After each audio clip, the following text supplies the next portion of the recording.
drafting in class. So I'm gonna try something new today, you guys. So bear with me a little bit. I'm attempt to make the second part of class to kind of break us off into breakout rooms where we can work with the embedded tutor, Yvonne. I think she should be here soon. I see her. Hi, Yvonne. So that will be my goal. So look, we'll try that out a little bit later. But the goal today is for us to begin the writing of the first draft. Yesterday, we took a little bit of time to go through that 5-step writing process. We'll review or cover that in just a second. But we went through the first few steps in class together. So we generated ideas through like a sample brainstorming idea. We took that information and used it to plan and organize our thesis statements. So today I wanted us to have those thesis statements with us and use them to help with the outlining and building of our papers. If you weren't here yesterday, we were introduced to our first essay assignment. So we'll talk about that. I'm gonna go ahead and just give a quick reminders or a few updates because I had a couple of emails and questions about the textbook. Yesterday, I let you guys know that the link, the ISBN link was added to our online bookstore. I found the link there, but when you click on it, it says that the book is out of stock. So unfortunately, if you wanted to purchase the actual print textbook, the Malcolm X ARC Reader, unfortunately, that book is unavailable at this time. They're putting students on a wait list that, with us already moving into week 3, you know, I don't think it would make a lot of sense for us to kind of go on a wait list with that. So keep in mind that you still have the option of the, electronic text. So on our Brightspace course page, the PDF version of the textbook is there under content. So you guys still have that access. If you prefer actual paper in hand when reading, which I can definitely understand that, I feel the same way. You may have to find another way in terms of perhaps printing it off, printing a particular text off and using that handout in order to annotate and kind of get the reading done. But I do apologize about that. Again, if you guys are just coming in, the textbook that has been added to our online bookstore, when you click on that link, it comes up that the book is currently out of stock. So we're going to have to kind of make do with what we have, which is that PDF version. In addition to the PDF versions, I also post text on the, you know, especially if there's a homework assignment, I normally will post that text as well. So you do have access to the text. It will just be electronic. So again, if your preference is to have it in front of you, we'll kind of have to work around that. So I do apologize about that. All right, another quick reminder, let me pull up the assignment sheet for our first essay. So just to kind of remind you guys on what our focus is this week and what we're working on. All right, so we have transitioned, even though we are still working on honing our reading strategy skills, we're now kind of transitioning from that reading component to the writing component. So now students are being asked to write about what they've read. So that's where we are now with that. All right, let me try to get everyone muted. I'm kind of picking up some background noise. Okay, so what you have in front of you is the Essay 1 assignment sheet. This is posted on our Brightspace course page under week 3 module. So if you haven't had a chance to really view it yet or read it, make sure you guys are doing so. This assignment is due Friday. And even though it has the due date of Friday, I've given a small grace on Brightspace where you guys will be submitting this assignment, I think up until Saturday afternoon or evening. So Friday is the targeted due date, but for whatever reason, if students, you know, perhaps if you need a little extra time, I know we have varying work schedules. So if you have to get it in on Saturday instead, that will be available. But I really want to stress or emphasize to you all, do your best to stick to the due date, whether that's Friday or Saturday, but definitely nothing beyond that. Because in order for me to really grade it and give you guys the feedback in time for us to go over it, straggling papers really affect that a lot. So with other assignments, I was somewhat a little bit more lax with the welcome video, with journals. I kind of still get journals streaming in here and there, the diagnostic. With the essay papers, deadlines are firm. So if for any reason you feel you cannot make that deadline, you don't project that you'll be able to make it, try to let me know sooner than later. Because once we get past the due date, students will be penalized for anything beyond that, okay? So kind of keep that in mind. And with that being said, let's talk about really quickly that assignment that we'll be focusing on. Students will be writing a 4 to 5 paragraph essay, so kind of taking everything that we've been learning about basic essay structure. We're going to kind of practice that now. In your essay, students must have an introduction paragraph that presents a thesis, as well as 2 to 3 well-developed paragraphs that sufficiently develop or support your main point. As with all essays, it also must include a concluding paragraph that restates your main idea. The topic itself will consider the 3 texts that we have read over the past week and a half that we've been together, even though I think this says week 3. Technically, we've been together about a week and a half. So the text to consider is the Jason Oda text, Misspelling the Word Of, the Maria Popova, Fixed versus Growth, the Mindsets That Shape Our Everyday Lives, and the Malcolm X text, Learning to Read. Students will be selecting one of the texts that you feel has motivated you the most. And your essay will detail the whys and the hows of that, okay? So just kind of putting the focus back on that assignment, I want to also share with you guys the submission guidelines. And this is very important because when submitting your essays, it's important you guys do not email me your papers. I will not accept papers that are emailed. The only way to submit essays is through Brightspace. So I wanted to kind of quickly show you guys, before we get into anything else, the submission guidelines. So let me quickly, well, I can resume my share here. All right, let me give you guys this.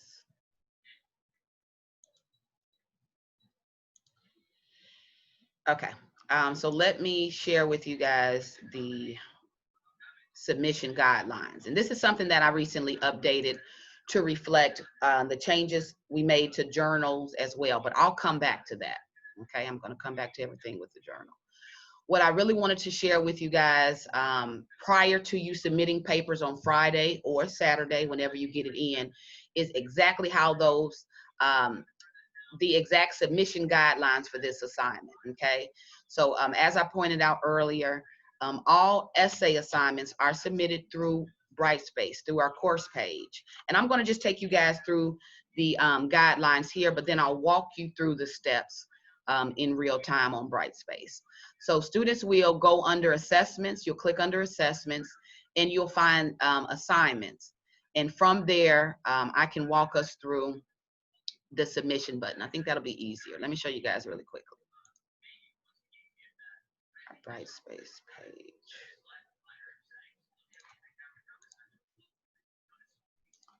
All right.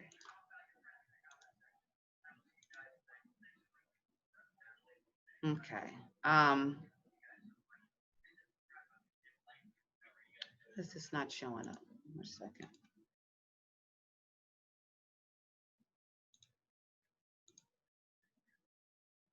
All right. When I go to share it, it's not showing up on my share. Hold on real quickly, guys. Let me refresh this.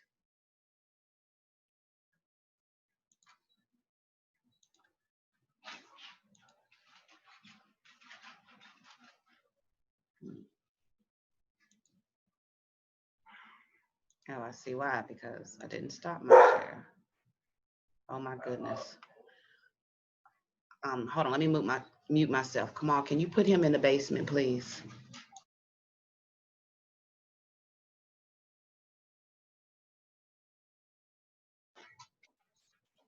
All right, it's only when I'm teaching that he wants to be involved. All right, you guys, sorry to slow down the pace. I'm not finding our, I'm unable to find our, let me close everything out. Sorry, you guys. Just when I think I have the hang of Zoom. I'm not seeing it.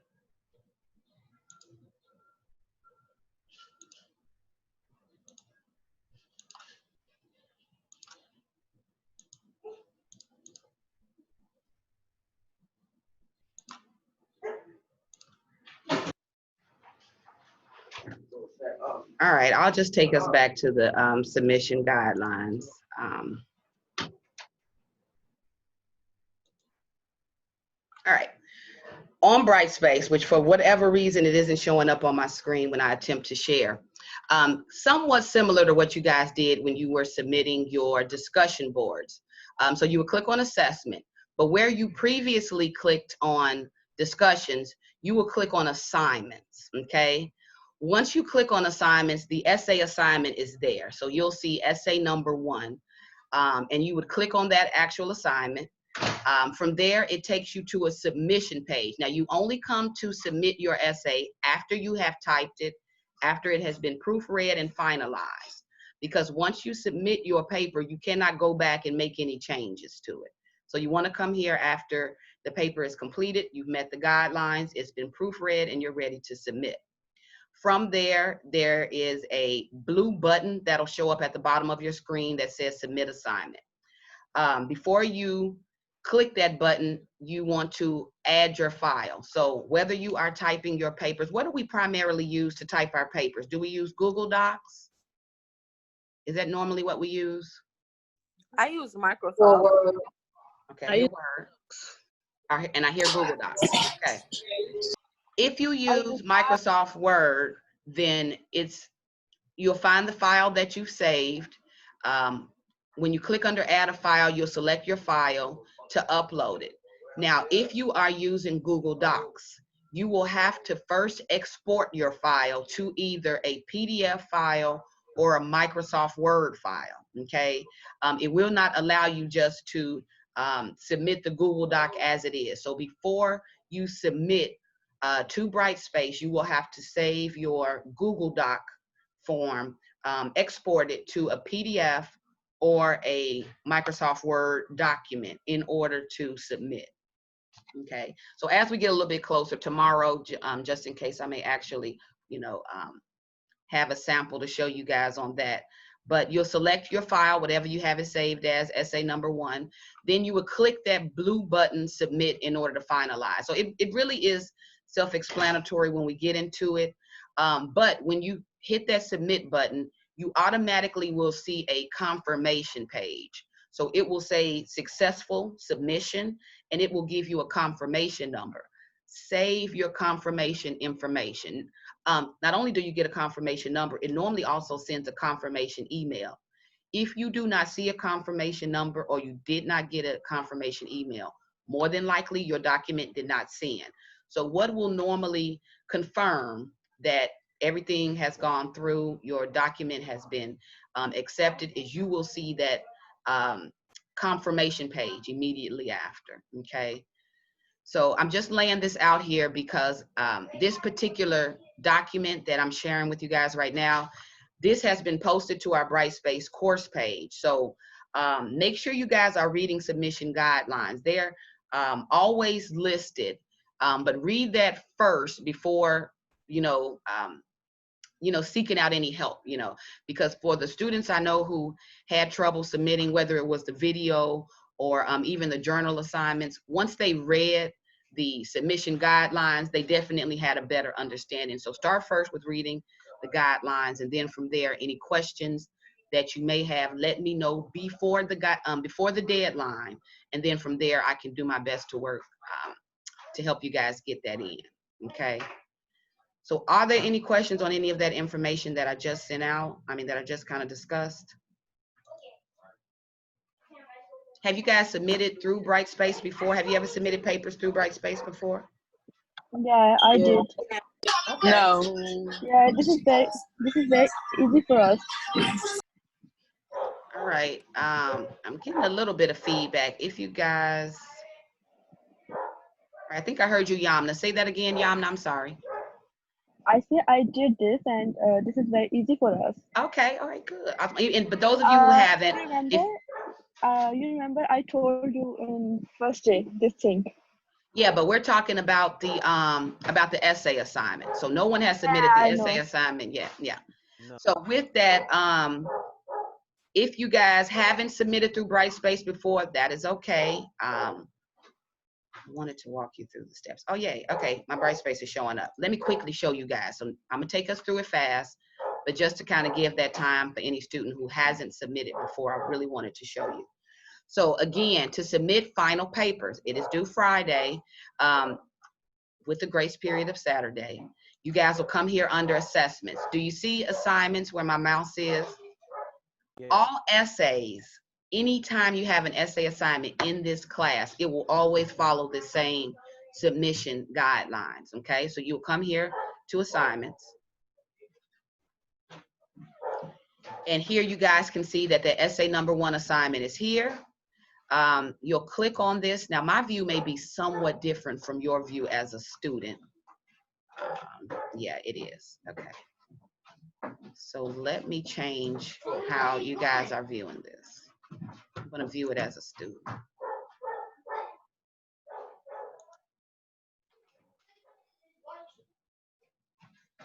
All right, so let me take us back through.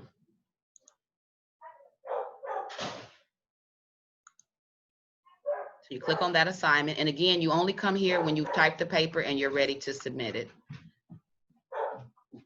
All right.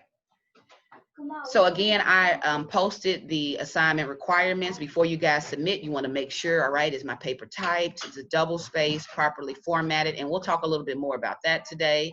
If so, you are ready to submit. If you are using Microsoft Word, you have it saved. You can come here, add a file in order to locate that particular document. If you use Google Docs, you will first have to export that file in order to add it. Once you add it, sometimes students use this dialog box to tell me, you know, Ms. Cole, you know, here's my second draft, or, you know, sometimes they give me just additional information, but you don't necessarily have to post anything here. Once you have uploaded that file, you will click submit. And as soon as you click submit, the next page that should pop up should be a confirmation page. So it's relatively easy, but I don't want to take it for granted. If you guys do have any issues or trouble, you know, please reach out and let me know. All right. I wanted to kind of get that out of the way. And I also want to let you guys know that the step-by-step instructions are posted on our Brightspace course page as well. So if you find yourself working on it at home, you may have kind of forgotten the steps, you still have that resource to walk you through it. All right. Any questions on that? Nope. All right. All right.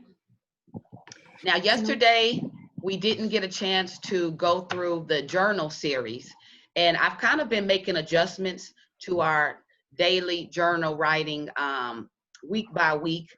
I am aware that I want there to be a focus on literature, especially since we didn't necessarily get a chance to have our book club this session. But I also wanted to work in the aspect of protest and kind of bring in what's going on in the world around us. So you guys know that the poems that you will be writing, responding to for your journal series, they all feature some element of protest or resistance. So we know that.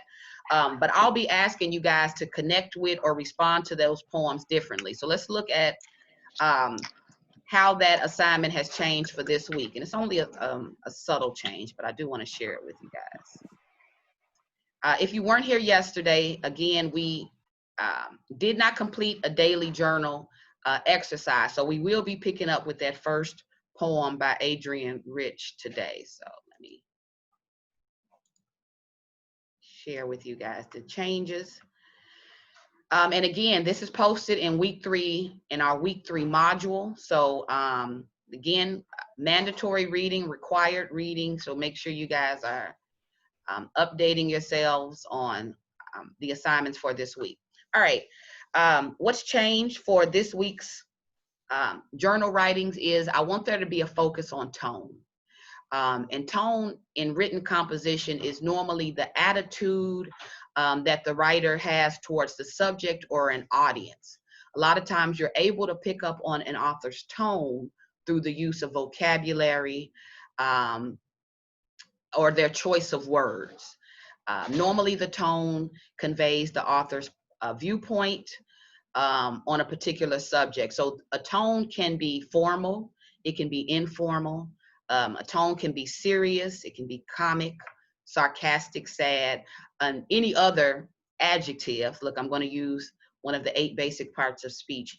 Any adjective that describes the attitude, the voice, the feelings that the author may be conveying. I want you guys to kind of make note of that as well. So the change that we have for our journal writing this week is in explaining your understanding of the poem, I want you guys to also attempt to identify the author's tone. So I did notice that one student had turned in essay 1, so I'm shouting out Jennifer. I did get your, not essay 1, I'm sorry, your journal entry from yesterday, but I can tell you read week 3 module, but you just didn't know that we didn't do that journal yesterday. But I am glad to see you included a tone. And she mentioned in her journal entry that she used a particular adjective to describe the author's tone. I think you used dark, Jennifer. And that's perfect. Even if it's a single word, I'm okay with that. I just want you guys to make an attempt to identify the feelings that the author is conveying through their tone or use of language. So we're going to briefly have a journal writing session in class. I'm going to kind of set aside about 15 minutes or so for you guys to read the poem. And I believe it's by Adrian Rich. I'll post the link in our chat box so you guys will get a chance to read it. Relatively short poem, but you are reading it with a through a lens of what is the tone that the author is using, as well as what does this poem mean. Okay, so I posted an example here so you guys can just get an idea of what that looks like. So here for the example, it says in the poem, and I just used a sample, Exists by Tom Alexander. He uses a very urgent and anxious tone. So in your opening sentence or in your opening line, try to target or identify that tone. And then you can go on to talk about, what meaning you extracted from the poem. What do you think that poem is about? Okay, but it's that 2-part, meaning attached to tone. Okay, so let me take just a second to give you guys the link for the poem that we are going to be reading. Did anybody get a chance besides Jennifer to take a look at the poem? I looked at it. Okay. Give me just a second. Let me add it for you.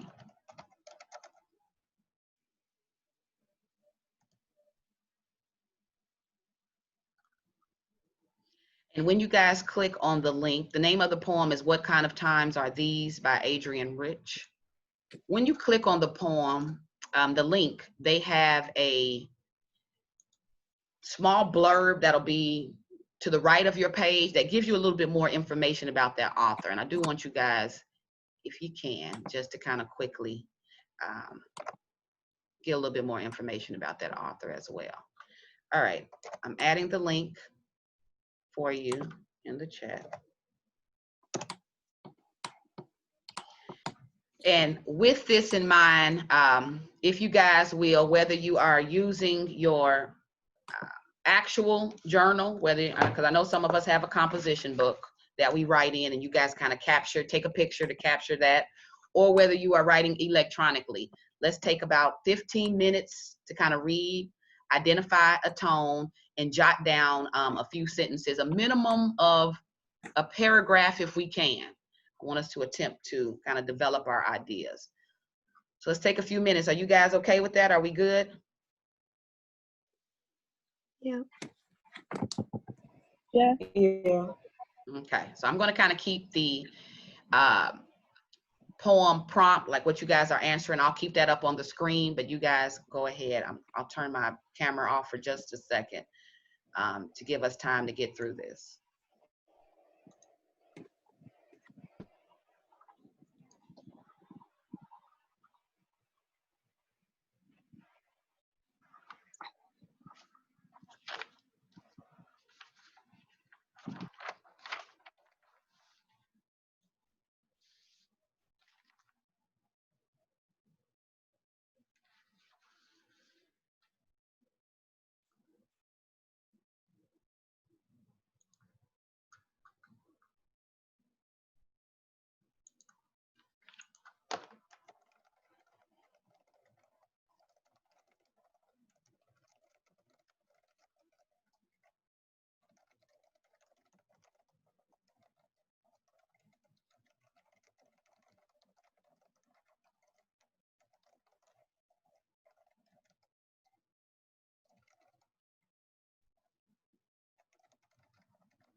Right, everyone, how are we doing? Need a little bit more time. Okay, give us a couple more minutes.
All right, I see a done from Robert. How is everyone else? Are we done?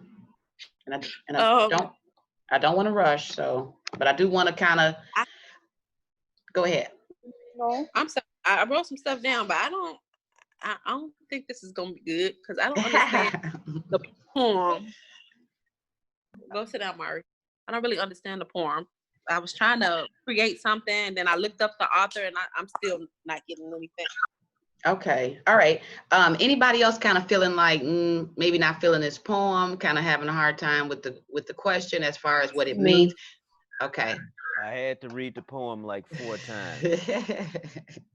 And I don't, and I'm not laughing because I mean I understand it's kind of really where it's coming from. I initially was hesitant about using poems for that reason. I know that it's a different kind of reading that we have to employ with reading the poems, and it takes practice. But if you do struggle, let's say, in terms of what the poem means to you, right?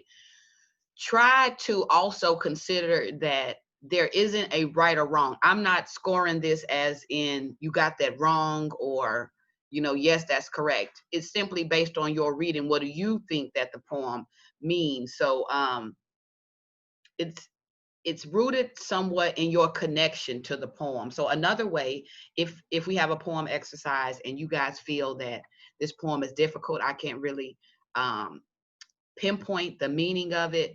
Um, Another avenue to kind of connect with the poem is, well, what does this poem make me think of? How is it related to what's going on in the world around me? So we can still jot down ideas on it, even if we may be unsure of the full meaning. Maybe you may want to choose a particular stanza or phrase to focus on. And I'm okay with that as well. From what I've read of the journal entries you guys have submitted so far, I believe you do better than you may think that you do. Some of you, even if you feel that it may be simply stated, you still, accurately, thoughtfully identify the meaning of a poem. With some of the prompts we had last week where you guys were asked to pick a phrase or a word, you guys did really well with picking that uh, word, identifying that language, and then explaining it. So the main goal with this is to work on, to practice how we develop our ideas, because so much of essay writing depends on you taking a topic or an idea and developing that into a multi-paragraph essay. So the main goal with this journal writing is not to stump you. It's just mainly just to help us work out the ideas that we have. So first identify, what is my idea about this poem? What do I think about it? What does it mean to me? And then kind of explaining why or how you feel the way you do. So if you get stuck, if you ever feel stumped, maybe the question isn't speaking to you, maybe you feel a little bit disconnected from the message, look for connections. Just try to free write on, what does this poem make me think of? Even if you have to pinpoint or target a line or a stanza, I'm okay with that. Okay, I don't want this to be a rigid writing exercise. It again is more for practice and practicing developing our ideas. So if you're only able to kind of gather a little bit of understanding, then you can use that little understanding that you have to kind of explain, how did you come to that conclusion? Why do you feel the way you do? That is at what's the heart of this assignment. Okay, but I can tell you guys, just from what you've submitted previously, I think you guys do better than you think you did, than you think you do. Okay, so with that, let me go ahead and move forward with it. And as far as submission with this, you guys, you can submit using my email. I'm okay with that. If you struggle and cannot submit with Google Drive, I don't want to just be like, oh, I don't want to do Google Drive, so let me shoot it to her email. Google Drive is still there. That is still the OG, look, the original submission. That's number one, submission guidelines. Now, if we cannot get to the Google Drive, or for whatever reason we have issues with that, then plan B is my email. In the submission paperwork I just talked about with our essay number 1, that handout that I posted on our Brightspace course page, I also have step-by-step instructions on how to submit on Google Drive or to my email. Main thing, make sure you guys are identifying what journal this is, whether you use the poem name or whether you use journal entry 3, because technically this is journal entry 3, yes? Like you guys are, I mean, like, am I correct in that number? Okay. Yeah, just make sure you identify it that way. It'll just make it easier for me to grade. Okay, go ahead, Jewel. Did you ever look in your email and see my video in there? I mean, did you ever look in your email and sync the video in there? I saw a couple of videos in my email, but I had pointed out to you guys that the only place that I'm checking for videos is in the discussion board. That is the only way it's accepted. So if you sent it to me, oh, wait a minute, Jewel, did you tell me that your document was too large? I've been sent that Friday, but it was too large for me to put it on there for some reason. Okay. Well, we'll talk about that sidebar, because I as far as that welcome video, I'll respond to your email, or we'll talk about a sidebar. But as far as giving it like any more time, in class, I want to move on a tad bit from it. But I'll respond to your email, or we can talk about it after class. Anybody who had any issues with the video, we can talk about that after class. All right, you guys, let's go to the homework. And for homework, you guys were asked to read the Helen Keller short essay. It was to give an example of a narrative as well, so we'll talk about that. But the most important day, and that is directly tied to our discussion of thesis statement today. So you guys were asked to take the prompt question for essay number 1 and formulate a response, formulate a draft of your thesis. And I want you guys to bring that in today so that we can have time in class to actually build on your thesis, start a drafting process. So before we discuss it, how did you guys do with that? How do we do with the drafting of the thesis statement? So I thought the thesis that we were supposed to do was like on whichever one we choose from, misspelling of and Right, the yeah. other one, not for the Yeah. Helen Keller. I thought we were supposed to annotate No. that, right? No, I just, in saying Helen Keller, I just was summarizing what the homework was. And then I moved to the thesis draft. Yeah, so yeah, you're right. It's about the essay assignment where you guys are selecting a article. But how did we do with the formulating the thesis in response to that, to the prompt? I think I did pretty good. Good. Anybody feel so-so? I actually typed this up. Look, so I heard from Jamisha, I heard from Robert. What about the rest of us? How did we, do we feel confident with our thesis statement? I guess that may be more direct. Yeah. Okay, I see that. All right, so I wanted to talk about, really focus or zero in on thesis before we get to drafting, because as you guys remember from our short video on basic essay structure, we learned that the thesis is the single most important sentence in your essay. It is what drives your entire paper. Have you guys ever been in conversation with someone and they are just talking and talking, and then kind of at the end of it, you're like, okay, so what was the point?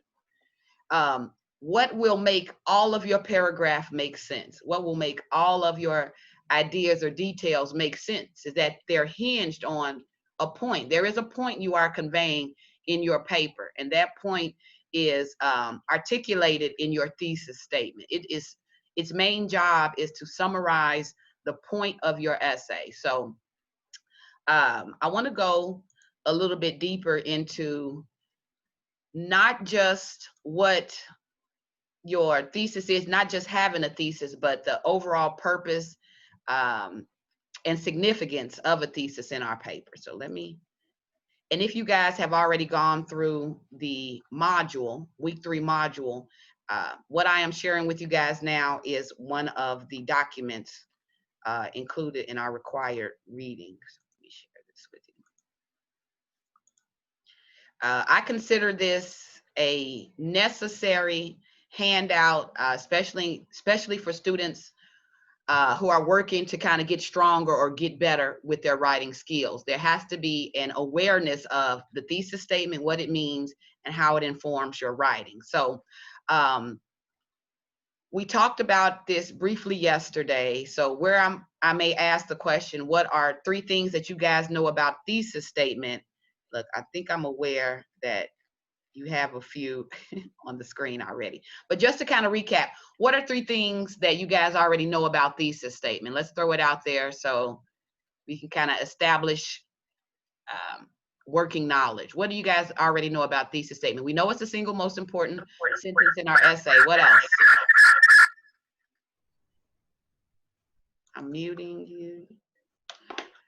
It lets the reader know your position in the writing. I like that. It lets the reader know. It is a tool for your reader. So it lets the reader know what they can expect in your, in the document that they're about to read. It lets the reader know what the author plans to discuss. So good. It is a tool for the reader. What else? It's the statement that I guess all your supporting information is focused on.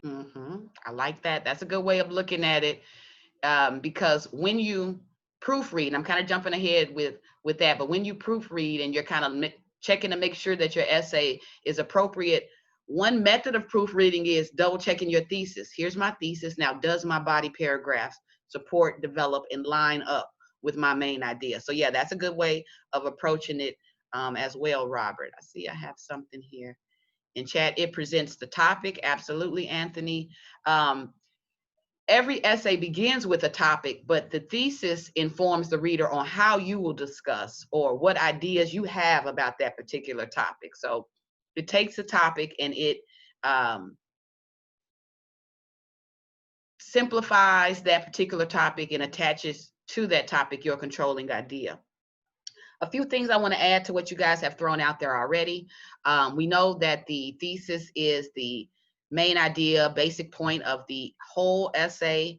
Hold on, I got a quick chat. Tara stated, anything mentioned in the thesis will outline your paper. Absolutely. Not only is it a tool for the reader, it's also a tool for the author or the writer, in that your thesis can help you outline the entire essay. And we went through that a little bit through that yesterday. But a thesis communicates your entire point, your point for your essay. But it's also, I want us to talk about the structure of a thesis statement. A thesis statement is normally an assertion, and I used that term before, in that an assertion is normally a forceful statement. Okay, so when you make your thesis statement, it is an idea that you are sure of. Now, although normally what you are communicating is your opinion or your viewpoint on the topic, as writer, as the author, you should be pretty firm in what your main point is or where you stand on the topic. Okay, so when they say that a thesis is often an assertion, you are laying out for your audience, here is my point, and here's how, you know, I plan to support or develop that. So a thesis is an assertion. It's also, again, a tool for both the reader and writer, in that it links those main ideas and explains the writer's opinion. But what I really want you guys to know, a thesis is not a statement of fact. Normally, what makes an essay is the kind of the working of, or working through, opinions or ideas. So while the topic or the idea may be predicated on fact, your viewpoint or your opinion, it's normally driven by an opinion. Okay, so I just wanted to make that clear. A thesis is often, but not always, a single sentence that is placed or found in the introductory paragraph. So we know that is one of the main purpose of the introduction, is to present or introduce your thesis or main idea. And you guys can see from the handout on the screen that the thesis is an arguable assertion that can be proven with evidence and opinions. Okay, so what is it good for, right? We talk about it being this tool. Well, a thesis can help you narrow down a general topic and find your own angle on that topic so that you can express your opinion. And we went through some ideas on that previously, where if we're talking about texting, right? Well, texting is the topic, but how you may plan to develop or write about texting, you will attach your belief, your viewpoint, or your opinion to that. So some people may believe that texting is an effective mode of communication. Well, their essay would then work to support or prove that opinion. Whereas another person may believe that texting is a distraction or contributing to the demise of effective communication. Again, their opinion on the topic that they work to support and prove. A well-formed thesis helps you develop and cover all parts of an assignment. And that is what we worked through yesterday in class when we went through steps 1 of generating ideas and planning and organizing our paper. We set our thesis statement up so that it identified the topic, it identified which article we were most motivated by, and laid out reasons why we felt the way we do. So with that single statement, it covered all the parts of the assignment. Everything about the assignment asked that you identify which article motivated you the most and why.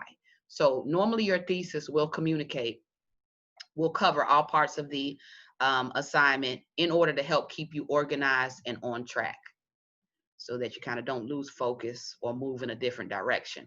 Now, what I'll be looking at when I view your own thesis statements, what you guys have brought in today, is I'm looking to see if your thesis is effective, right? Is it doing its job? Is it operating as it should in terms of being a tool for the reader and or a tool for the writer? So a few things that I'll be looking at when checking to make sure that your thesis is effective is we want to stay away from making a factual statement, right? And why do we avoid making a factual statement when, laying out a thesis? Why do you guys think we stay away from factual statements? Because it's normally your opinion, right? Yeah, it is normally your opinion. Good. So I'm glad you say that. But what happens if we end up you know, asserting a fact instead of opinion. You gotta validate the rest of what you're saying. Yeah, it pretty much leaves you nowhere to go, because if the point of an essay is to support and develop or even prove your viewpoint or opinion, if you start with the fact, it leaves you, in some cases, nowhere else to really go with that, right? Once you may perhaps lay out your source or whatever evidence may be attached to that particular fact, it leaves you no room for your voice, right? And an essay drives your voice, your opinion, your viewpoint, okay? So you want to stay away from being too factual. It normally will paint you in a corner. It'll leave you with nowhere to go. So if you guys will look at the handout that I have on the screen, let me use my annotation so that you guys can follow my, right here where it says too factual, just to kind of quickly take you guys through this sample. Let's say a student is writing on the polygraph and their thesis that they presented, the first polygraph was developed by Dr. John A. Larson in 1921. Now this is information, yes, but this is not necessarily a thesis in that it's too factual. It is a, it would really probably work better as background information, perhaps maybe as evidence, but not as an assertion that drives your opinion or controlling idea about the topic. So if you guys see where they have the revised version, so here is an ineffective thesis statement, and here's how they revised it.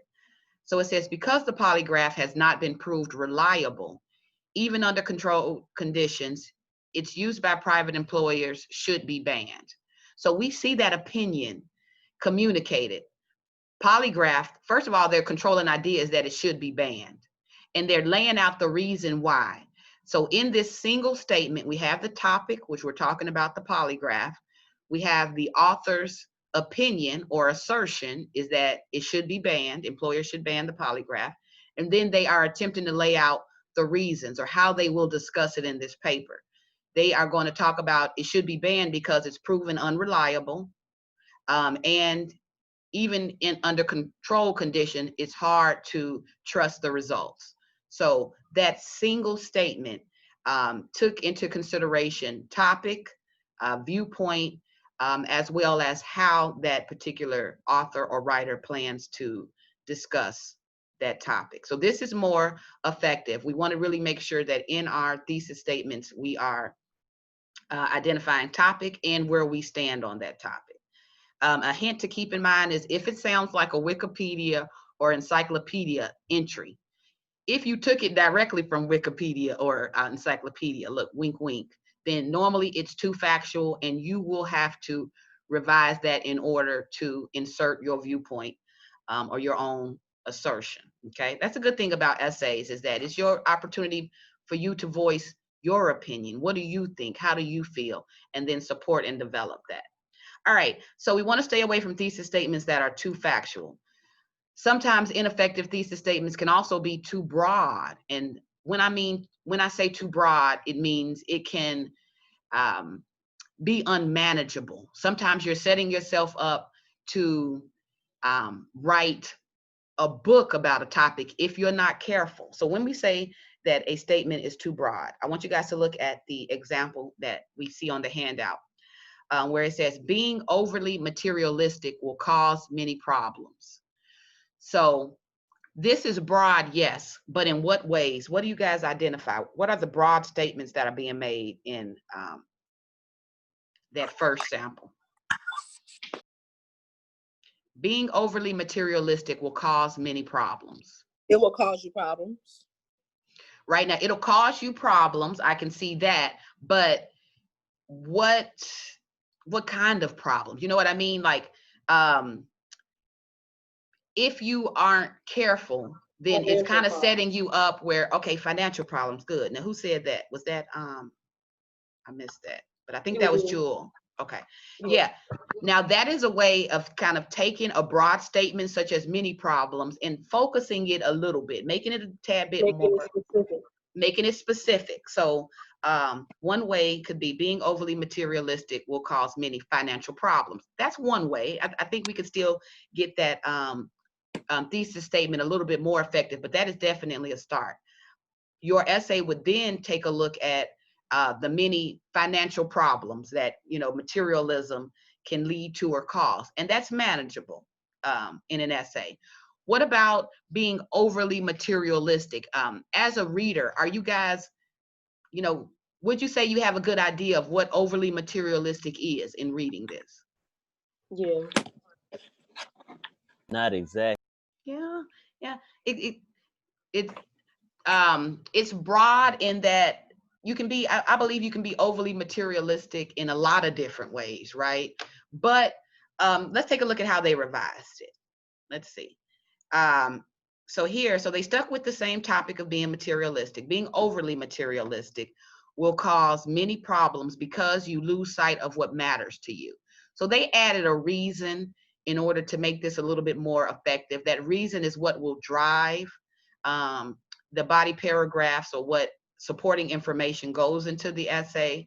But you definitely want to make sure you're staying away from language like many problems, everyone thinks or believes. I see a lot of students use terminology like everyone or people. I see people a lot. I see things like in today's society. Those, you know, that's language that is very broad. It's really kind of hard to pinpoint exactly what you mean or how you will cover that particular topic. So we want to also make sure that our thesis statements are specific in pinpointing how you will discuss that topic. So we want to stay away from thesis statements being too broad. And lastly, when I view your thesis statements in terms of what an effective thesis statement looks like, we want to also avoid being too vague. So take a look at the sample below of a too vague thesis statement. Many of the hip hop songs are disgusting. Okay. So lots of vague statements being made here. You know, for my hip hop heads, you guys know that to paint hip hop with a single brush just doesn't give enough information. There are so many types of genres of hip hop. Do you guys agree? Yes. Yeah, Yes. it's like we have the conscious rap, we have the you know, what I call in some cases, you know, the down south rap, we have what they call trap rap, we have you know, back in the 90s or so, gangster rap. Those, so hip hop doesn't fall within along a single or a you know, linear line. There's different ways of looking at hip hop. So when you say hip hop songs to a reader, that's vague. Now, are we going to discuss all hip hop songs? Because again, that can get us in trouble of making our essay just you know, too large, right? Unmanageable for us.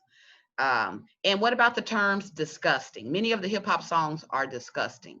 That's somewhat of vague language as well, right? If I was reading many hip hop songs are disgusting, you know, like in what way?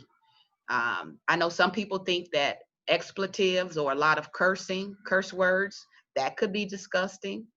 Some people may look at it that, you know, misogynistic lyrics, those that kind of, you know, talk negatively about women, that could be disgusting.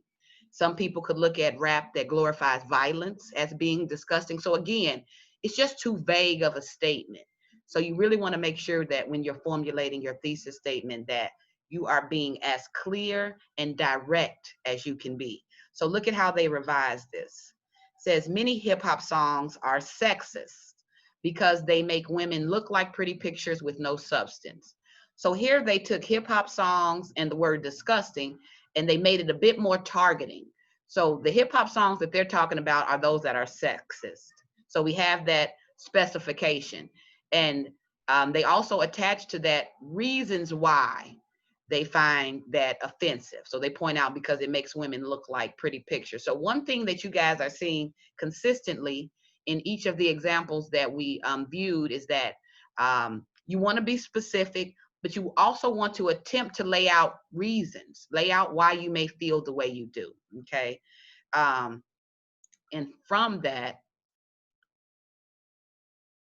let me clear. Let me go down a tad bit. Let me get rid of this.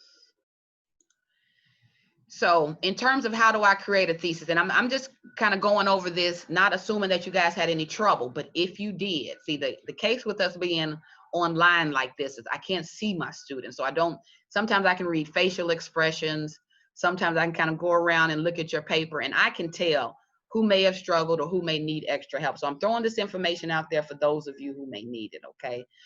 In terms of how do you create a thesis statement, I have taken this first step in answering the question or responding to the writing task directly. I believe that this is one of the easiest ways to help students formulate a thesis statement. Every time you write a paper in my class, it's normally predicated on a question. I'm asking you a essay question, and from there you are responding to the question in order to help, formulate that thesis statement. So one way to create a thesis statement, one of the most effective, I think, is directly answer the question being assigned, directly answering that essay question. And when doing so, attempt to answer in a complete sentence. This will make sure that your thesis will identify the topic. It'll automatically be included in your response. Your position. So with our essay number 1 that you guys are writing, what article motivated you the most? So you guys identifying that, it will be added. And why? So kind of throwing out reasons. So when you respond to a question, it kind of helps you to check all of those boxes. So that's one way. Another way they have here is one that we practiced in class is to brainstorm or free write. So again, those generating ideas, that is always a really good practice in helping you to take a very general topic and to target that topic or narrow that topic into a more specific, interesting statement. And another way is to connect your ideas under one joining sentence. So after you've brainstormed, after you free write outline, take those ideas and put them together in a sentence. And we did, I'm going to pause my share here. We did go through this in class yesterday. So I want to share a little bit of that with you here. Oh, look, they didn't share it, but that's okay. All right, I have it here. So yesterday in class, we took the actual essay question. I'm scrolling a little bit. In what way were you motivated? Which article motivated you the most and why? We did together in class. Even though it was a rough version of a brainstorming, we took that information, we took those ideas, and we formulated a thesis statement. So again, here, let me get my annotation so you guys can kind of see where my mouse is. If you look here, you see the thesis that through brainstorming or free write, through directly answering the question, we were able to formulate. So this sample statement, the article that motivated me the most was Malcolm X Learning to Read, because it promoted self-education and presented an open-minded approach to learning. That statement alone identifies topic, identifies positions or article, and it lays out reasons. And from this statement, students are able to then, if not begin our next step of the writing process, which is writing a first draft, they're able to at least outline to move on to writing a first draft, okay? So with the thesis statements that you guys have with you today, I am going to attempt to, let me stop share for just a second. I'm going to attempt to put us into breakout rooms to share those thesis statements. But first, let me kind of get us credit for those of you who completed the assignment. So let me do another Padlet. And you guys see what we did yesterday with the Malcolm X reading of Learning to Read, how I gave you guys a link and asked you to complete on that link the first 3 steps Malcolm X took in learning to read. Remember that activity yesterday, you guys? Yes.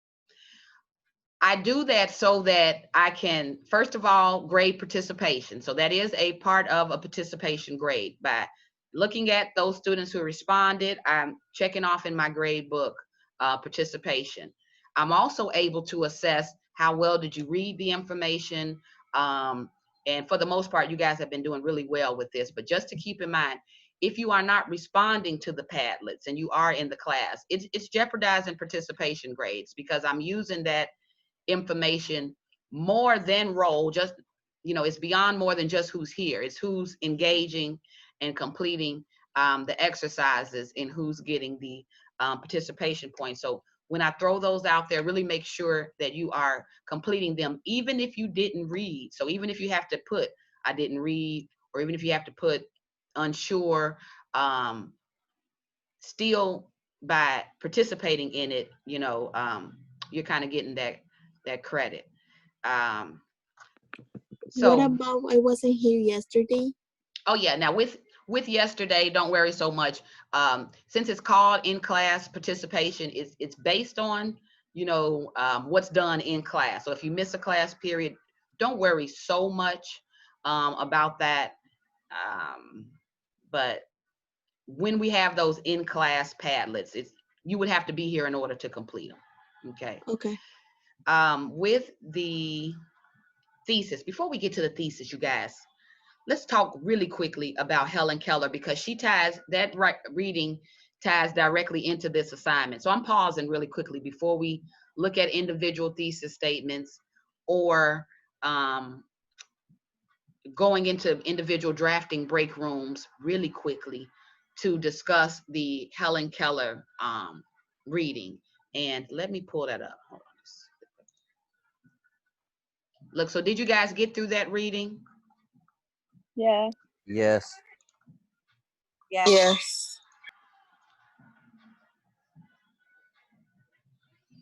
All right, and even though this was a narrative, it was also similar to the Malcolm X reading. It's an excerpt from her book, the formatting and how the thesis drove this entire essay is what I really want us to take a look at. So hold on really quickly. Let me pull up the text in front of you. And the good thing is that you guys have read it independently, so you have it already.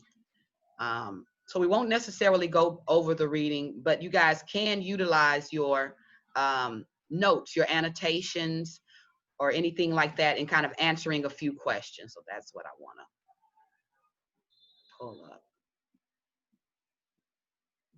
All right, here it is. I'm going to make my screen a tad bit bigger because this text is a little bit small. Miss Cole, are you gonna look at our the thesis? Yeah, right after this. Okay. I'm pausing just really quickly so that I want to just try to show you guys how it connects to this homework assignment. So let me try to do it quick. All right.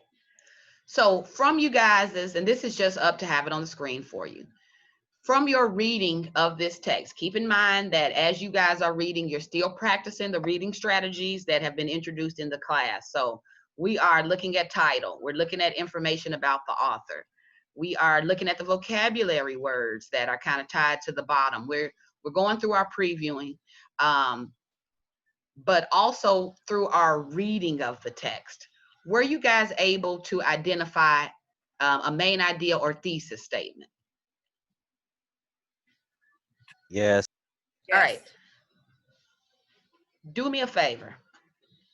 In the chat box, if you guys could either summarize what you believe is the author's main idea, or you can even write it, type it word for word. But using your either annotations, using your notes, what did you identify as the author's main idea? What would be their thesis statement in this text? And I'm just going to give us a few minutes, on about 5 minutes, and kind of hunting that down or pinpointing that. But hopefully you guys have it right in front of you.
All right, that's a good summary.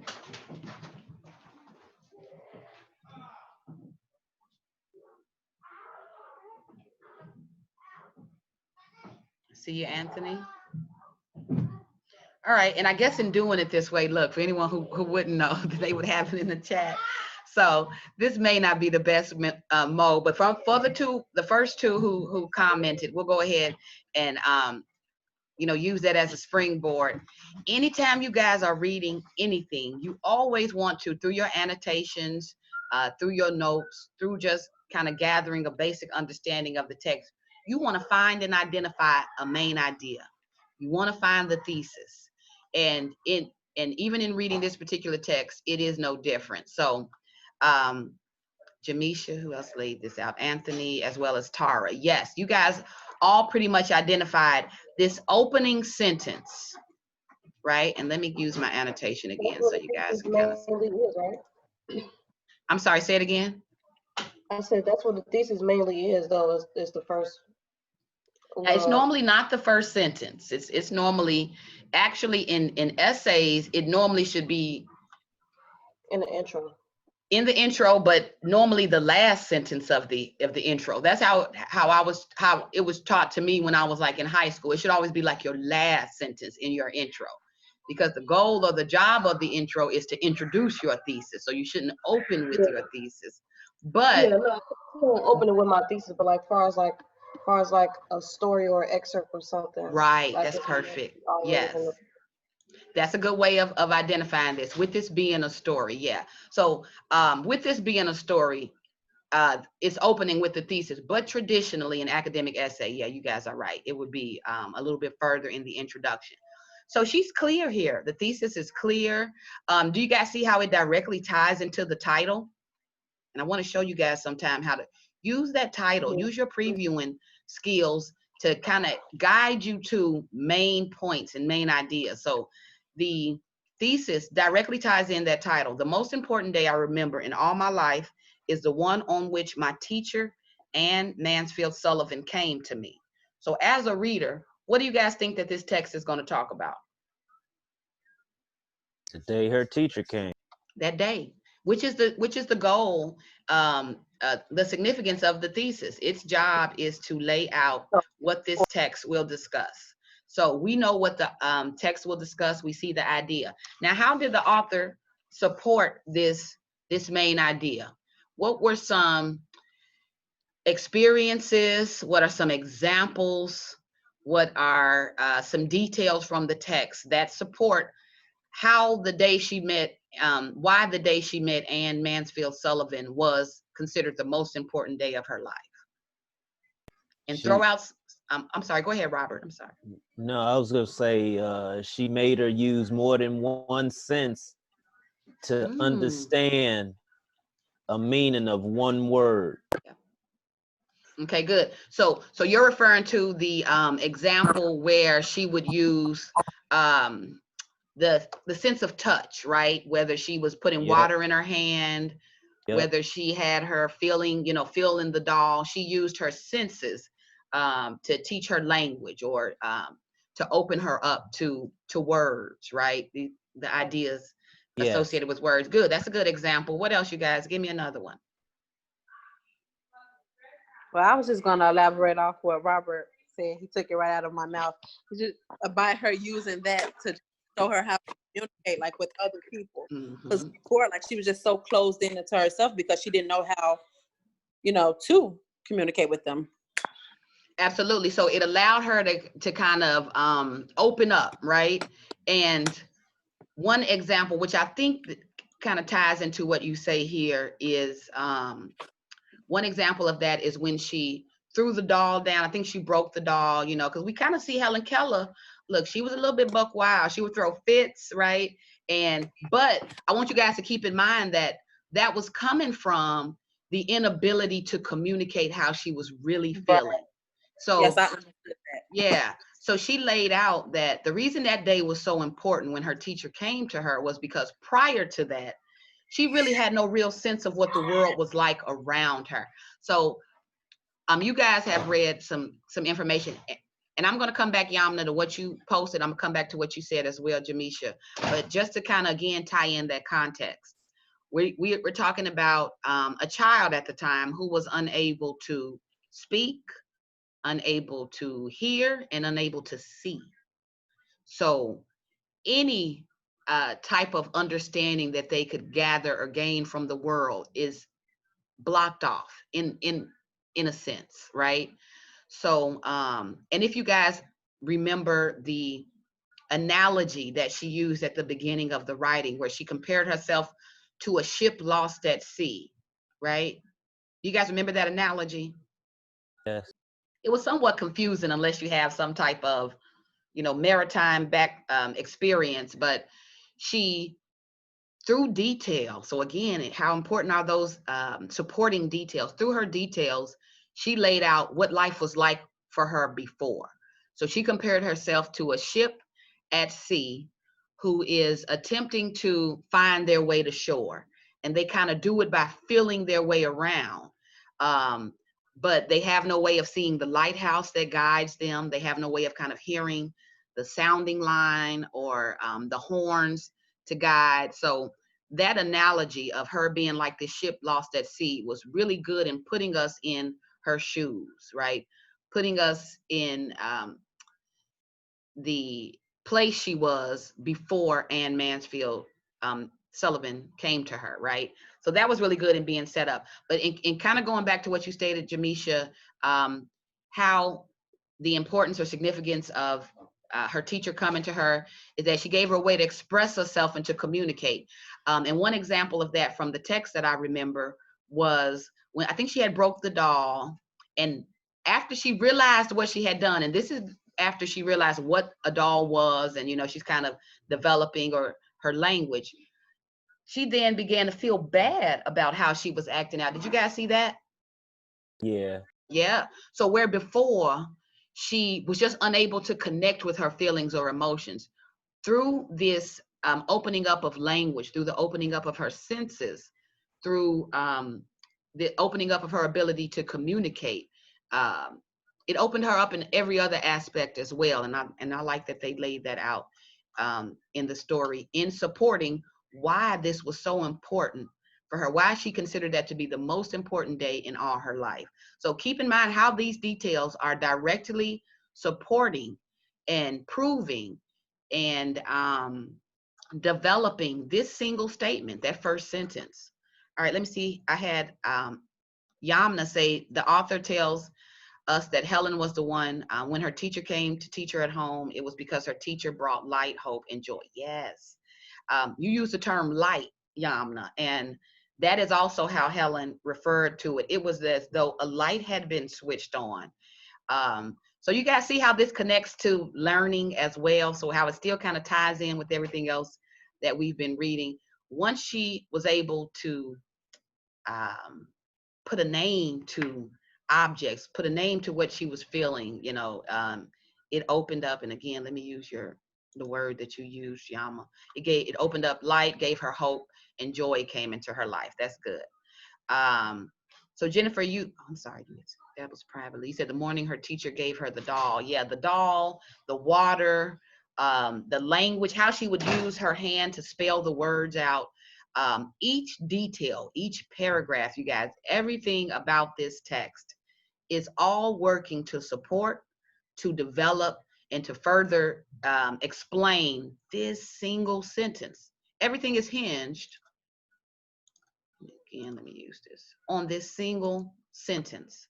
And that is similar to what you guys are doing with your own individual essays, in that it's important to know what that thesis is first, because everything, your body paragraph, the details that you add, the information you include will hinge on that. It's all based on that. So I that was my quick blurb on the reading. Did anybody have anything they wanted to add about the reading? Like, what did you guys think? Did you like this text? Yes, I understood it. Mm-hmm. Like, this is like now, like how when you can't find the words just to express, like she didn't have any way of communicating. I kind of felt that with her. Yeah. and how frustrated she was with Yes, that. I understand why she was such. I don't know the word that I'm looking for, but I understood why she was like that. Yeah. Say the writing was beautiful and moving. I agree. I like the language as well too, Tara. Not just what she said, but how she said it. And I want you guys as writers to keep that in mind as well. Like, you have a unique voice that you are presenting in your writing that as we get more practice, I don't want to put too much on you, but as we get more practice, kind of letting that voice show. So yeah, it was very eloquent and moving in how she presented the information as well. So we have that creative aspect that we can add as well. Look, I'm shouting out Julie, only because, not to put you on the spot, Julie, but only because from your welcome video, I remember you saying that you really enjoy creative writing. Like, there's ways we can still infuse that creative element in academic writing, you know, and our approach to the topic. So just to throw that out. All right, so that is one reason I really wanted you guys to read that, just to kind of see the driving force of the thesis. Did this make you guys think of Malcolm X at all, the reading of Learning to Read at all? Did you see the kind of the connections there? Yeah. I definitely did. Just how he was getting excited every time with every new book, every time he learned a word and was able to use it, or with every book he read, the collection of knowledge, it invigorated him. And I saw that same excitement and motivation in the Helen Keller story as well. All right, so let's take a look at these thesis statements with the last hour or so we have of class. So let's get the thesis statements out first. And then my goal from there is to take our thesis statements, go into breakout rooms. Look, I'm nervous, you guys. We're going to try it. And then with the help of Yvonne in one room and with the help of me in another, we kind of start the writing process, at least kind of getting something on paper. So let me give you guys really quickly this link to my Padlet where I want you guys to enter your thesis so I can grade them. I won't share them with the class, you know, normally how I share the screen. I'll keep that private, but make sure you guys are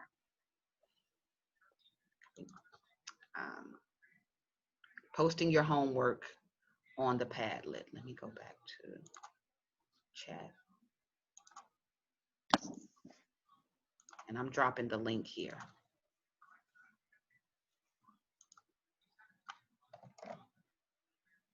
And when you guys click on the Padlet that I just, the link that I just posted in chat, it's going to say 5-step writing process at the top. Don't worry so much about that. Here, I can share that screen with you guys since we don't have anything there yet. But you should see this screen when you click on that link. And even though it says list the 5 steps that you guys will be using for the process, that's null and void. You guys are going to be writing your blurb. Include your name so that you can get credit for this, and then jot down your single thesis statement, that statement that you guys completed for homework. And I'll give us a little bit of time to do that.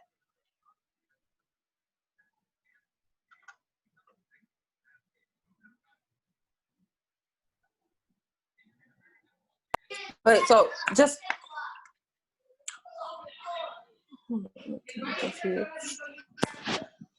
Now, can you see it, Jamisha? yeah, I can see it, but I'm not unsure of what. So do you want me to upload like the one I wrote on my computer, or? So when you say the one you wrote on your computer, have you already started like a draft, Jamisha, or can you just copy and paste that single thesis statement? Because I just want to look at the single thesis statement.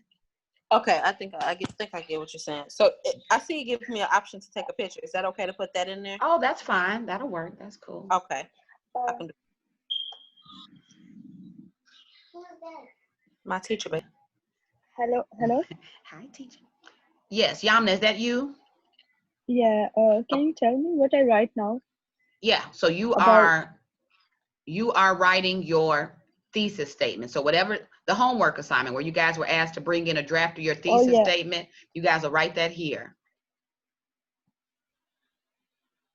And if you have it on your computer, maybe you can copy and paste it. If you've written it out by hand, just kind of quickly type it out. Technically, our thesis should be about 1 to 2 sentences. So if you have to, we'll talk about that. But other than that, it should be about 1 sentence. Okay.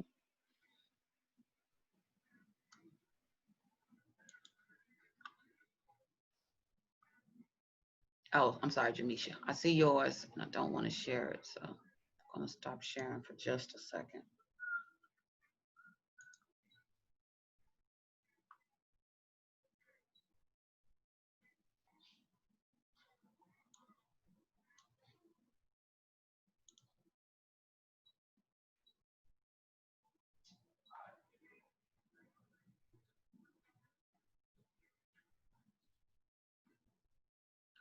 Okay.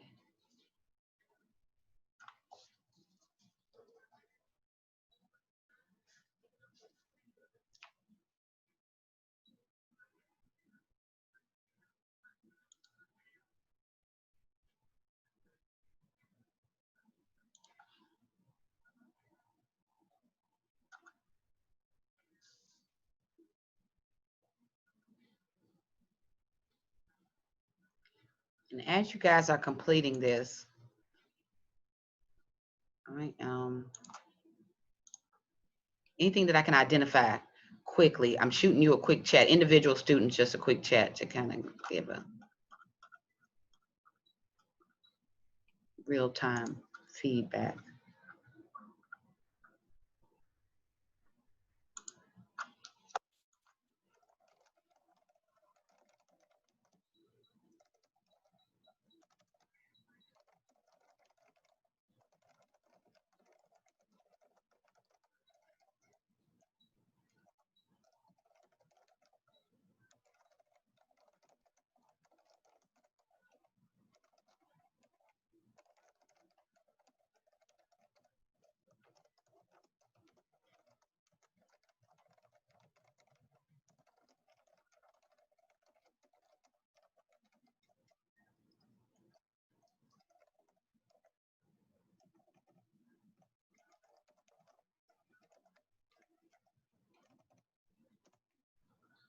All right.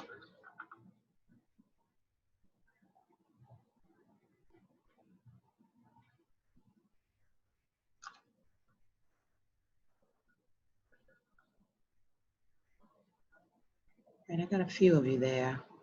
And don't forget to put your name on it so that you can kind of get the credit. Not kind of. I don't know why I keep using this hook, kind of. But I am. So should I do that now? Let's call. If you can, or at least definitely make note of it, because that's what that's the first thing I'm gonna ask you in the drafting process. Okay, because I thought like doing that, like I kind of listed it instead of like sentence it, so I can see how I want to put it in To my outline it, yeah, I can see you doing it as an outline, but you would still need to have that statement, you know what I mean? Right.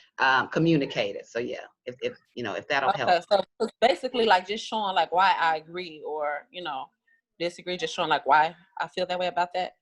Well, not showing it, kind of making a clear declaration of it. Like we just talked about the thesis statement being this assertion that you're making. So you want to state it clearly, by taking on the topic. So the topic is what article motivated you the most. The article that motivated me the most was, you know what I mean? So just so that we are practicing kind of, the way we learned it, So from what you have, it reads more like a list, and you want to summarize everything that you just had in that list in a single statement. Okay, I'm gonna do it now. Yeah, I'm gonna have to write it out, take a picture of it, and send you, because every Okay. time I put it in there, every time somebody comes up, it goes into the middle of my sentence. So. Oh, I see. Yeah. Okay.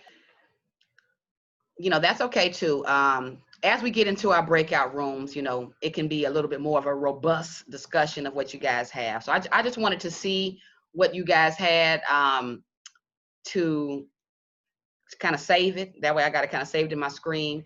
That way individually, if I have to kind of go back to each of you to talk about it, work it out. Here's a way it can be more effective. I have at that snapshot. So make sure you guys are attempting to leave me something. A picture should work good though, Robert.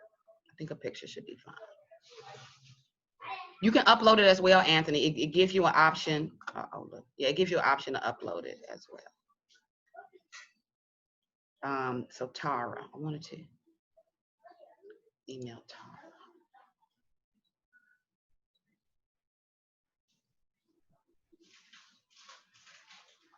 Okay, so we got a few here. Are the rest of us, are we working or are we just kind of stumped with the assignment, with what we're doing?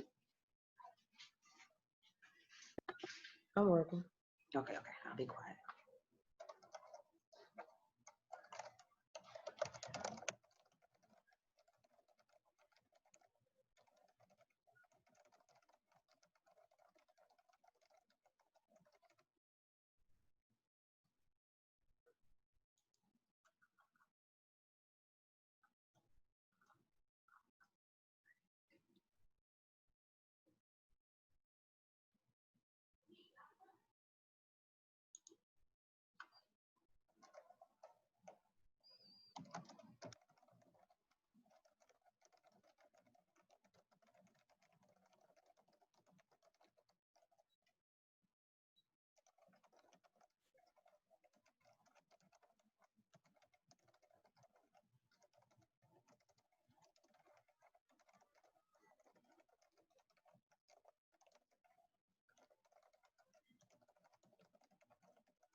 All right, so just a couple more minutes on this. I didn't, I can have what's here, and when we kind of meet individually, we can dive a little bit deeper into it.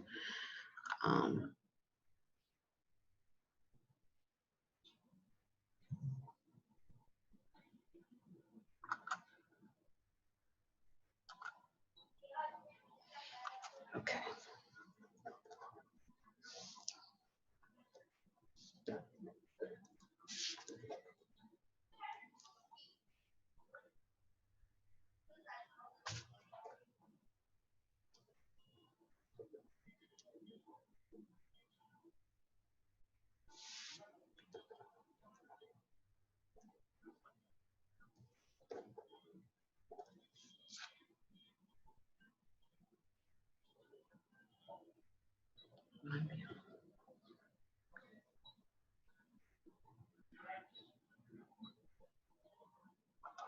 Right.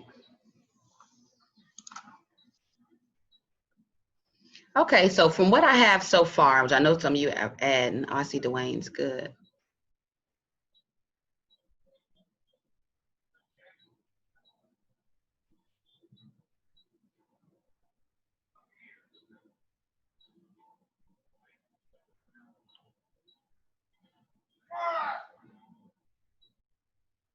Okay. All right, good. All right, I know some of you guys are still adding it. That's fine. But don't get too lost in it. Like if you're feeling like, oh, this is somewhat difficult, that's okay. We can share what you have on another platform kind of when we get in our groups. But this is giving me a really good assessment of considering what we just learned about thesis statement and kind of picking up on what your ideas are about that as well. Some of you, I was able to shoot you some quick feedback, but I want to show you all a student sample. And I think in showing you this student sample, it may be helpful in communicating what I want you guys to do and revising your own thesis statements. So I see a lot of, and I just got a chat here.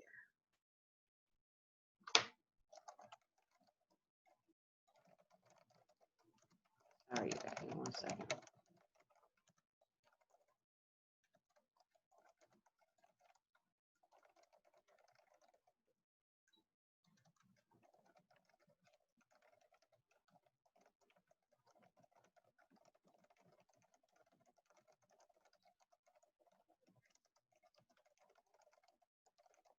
All right.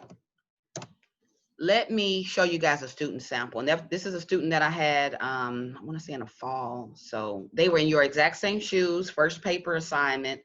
But just to put a little small pin in your statements, we are going to come back to that. Oh man, I meant to have the student name. It's my bad.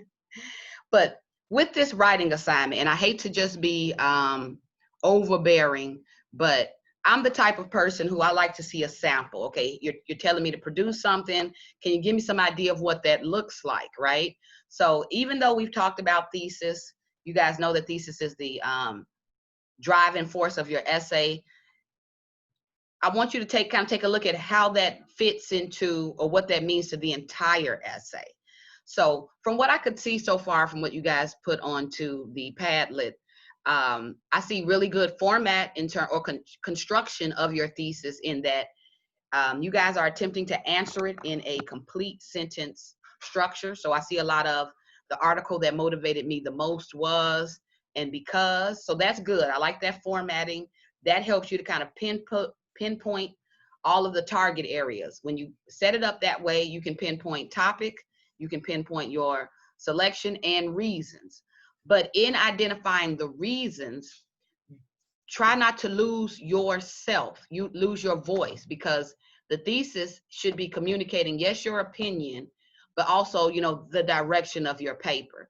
So some of the thesis statements are reading almost like a summary of the text, of whatever text you selected, where the question should be, again, be targeting, how did it motivate you? How were you motivated? Why did this particular article motivate you the most? So even if you kind of point it out, and I'll just use one for example. Let me pull one up just to use as an example. Hold on, let me pause my share. All right, so one to consider. All right, someone said that the article that motivated me the most was Malcolm X learning to read, because he was self-educated and took his learning into his own hands. Okay, that's good. I understand that. If you use that particular statement, you would want to keep in mind that the development of your essay will be built on how you connected with that message, you know, how that motivated you, and not so much just what he talked about in the text, if that makes any sense. So let me again draw you guys back to this example, and I'm going to read it for us just to kind of give you guys some clarity on what's happening. And as you guys are looking at this sample, look at the format too, because this is proper essay format in terms of the heading, and I'll outline this. Heading, double space. Do you guys see how each paragraph is indented? So this is also a useful sample in terms of the format. But okay, so it begins, people don't realize how a life can be changed by one book, Malcolm X. Malcolm X was an African-American who went to jail for 7 years. He soon became one of the most influential Black leaders. In jail is when he found his calling. Although individuals in jail mostly have negative experience, X was able to take advantage of the situation by learning and self-educating himself, not only in vocabulary, but also in awareness of Black race in America, even though the odds were not in his favor. This motivated me because Malcolm was able to turn a bad situation into a good situation, similar to what has happened with my past friendships. So I'm going to annotate that. Hold on, just so you guys can see this thesis statement identified here. Okay, this motivated me because Malcolm X was able to turn a bad situation into a good situation, similar to what has happened with my past relationships. Do you guys see how the author put themselves into their thesis statement? They spoke about the text that motivated them the most, and what it was about that text. He took a bad situation, turned to a good situation, but they didn't stop there. Because you are answering what text motivated you the most, you need to show up somewhere in your thesis statement. It's a communication of your ideas. So the student is connecting to that idea by bringing into their past friendships, connecting it to their past friendships. So if you are going to say, that I was motivated by this text because this person who was in a bad situation turned it into a positive one, you will want to say, you know, similar to my high school experience when I struggled to graduate. Like, you want to connect it to how you were motivated, because the topic of the paper is what text motivated you the most, right? So I get where you guys are in your drafts that you laid out, and we're going to talk about this, but in your draft that you laid out, you're giving me what motivated you about the text, but there still needs to be some connection to it. Okay. All right, Jamisha, I see you. And Dwayne, I'm going to go a little bit deeper into you as well. Okay, so with that being your thesis statement, here, I'm going to pick back up the topic. It says, I was able to take advantage of the situation by learning what to look for in a friend.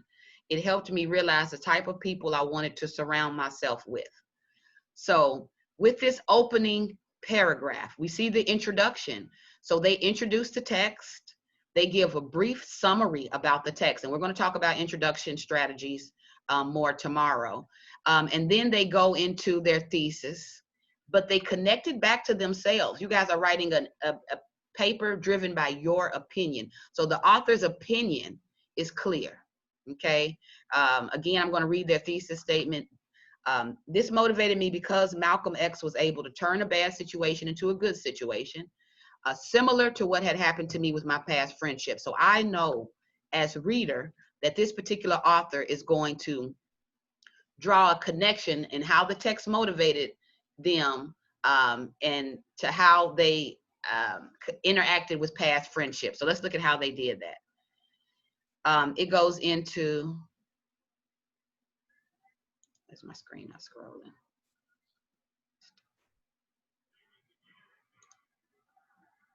All right. So it goes into it by laying out details. It says, X began his journey that would drastically change his life while in prison. Being the leader, guider he is, he had an insecurity of not being able to write English. So I like that the student is drawing in the text. That's good, but they're still connecting it back to how they were motivated. This insecurity led to motivation.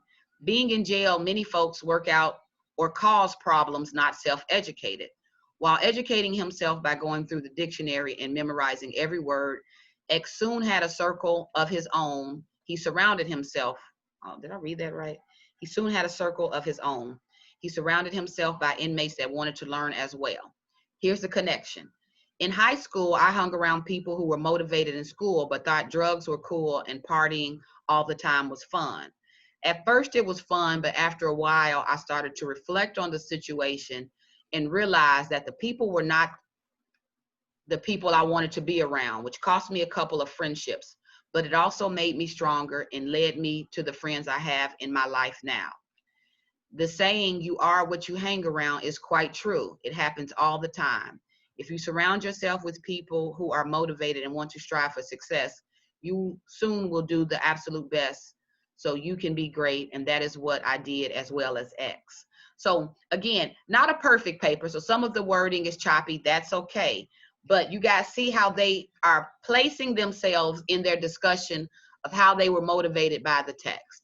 So they pointed out how Malcolm X, in wanting to learn more, he put himself around people who wanted to learn as well. And she made that connection to how the article resonated with her. Here's another. After being able to comprehend the text, X began reading into Black history. This subject of African-American cultural history opened up his eyes to the horrific incidents, and all the manipulation was brought to light. Elijah Muhammad was a religious leader who mentored X, having a great impact. Finding this information made a gigantic factor in his life and changed his course. He soon started bringing awareness to all the uneducated people, people who could not go to school or was oblivious to the treacheries that had happened. Now here's the connection. Like Malcolm, I like to think of my mom as a mentor in my life, guiding me in the right direction. She was the one who always brought certain situations or actions to my attention. And when she would, I started to realize more and more the type of people I had in my circle. I stopped ignoring the red flags and opened my eyes And because of that, my circle grew smaller, but I have the realest individuals on my side. So again, definitely delving into the text and how the text motivated them, but making the connection back, you know, to yourself, again, how you were motivated. And we see that it stays on topic with the thesis. She said it motivated me in thinking about friendships that I've had. So she's still discussing, staying on topic with friendships, right? How it motivated her to kind of keep in mind the quality and type of people she was hanging around. It says Malcolm X made the most out of jail by gaining an education. This is why I chose this article as the most motivational. X used all the advantages that were given to him, and by doing that, became an intelligent historical leader. He pushed himself and learned awareness of Black race in America, leaving a significant influence in history through his journey. I try my best to make the most out of bad situations given to me. So you guys see the reiteration of the thesis. I try my best to make the most out of bad situations given to me, such as past friendships, by learning the type of people I want in my life and growing from past relationships.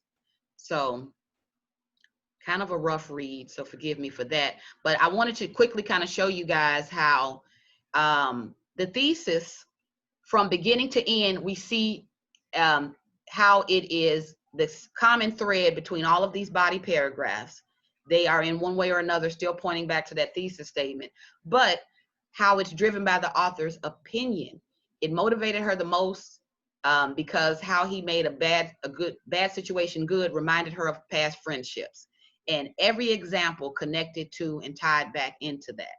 So with your thesis statements, a lot of what you guys have is really good. It's a good start, but I just want you to stay mindful of, you know, yes, it's good to say how the article motivated you, how you were motivated by the article, but you have to still kind of make that connection to yourself, because again, your opinion, how it motivated you, why it motivated you the most is what is driving this paper, okay? Look, did taking a look at this sample help you guys out at all?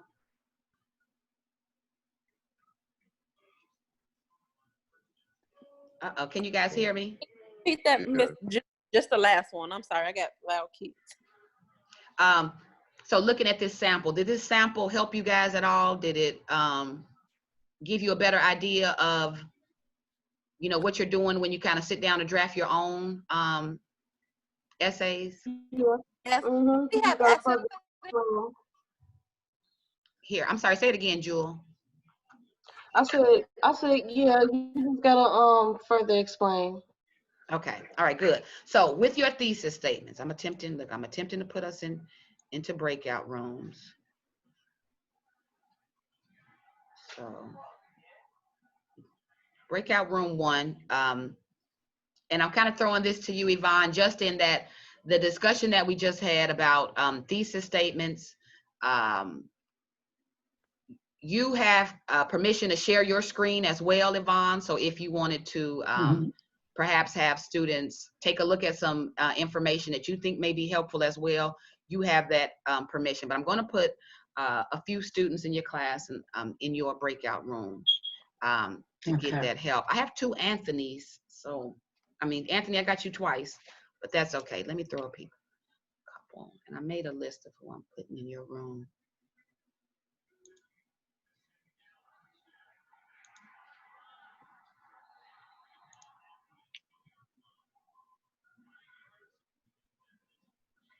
And also,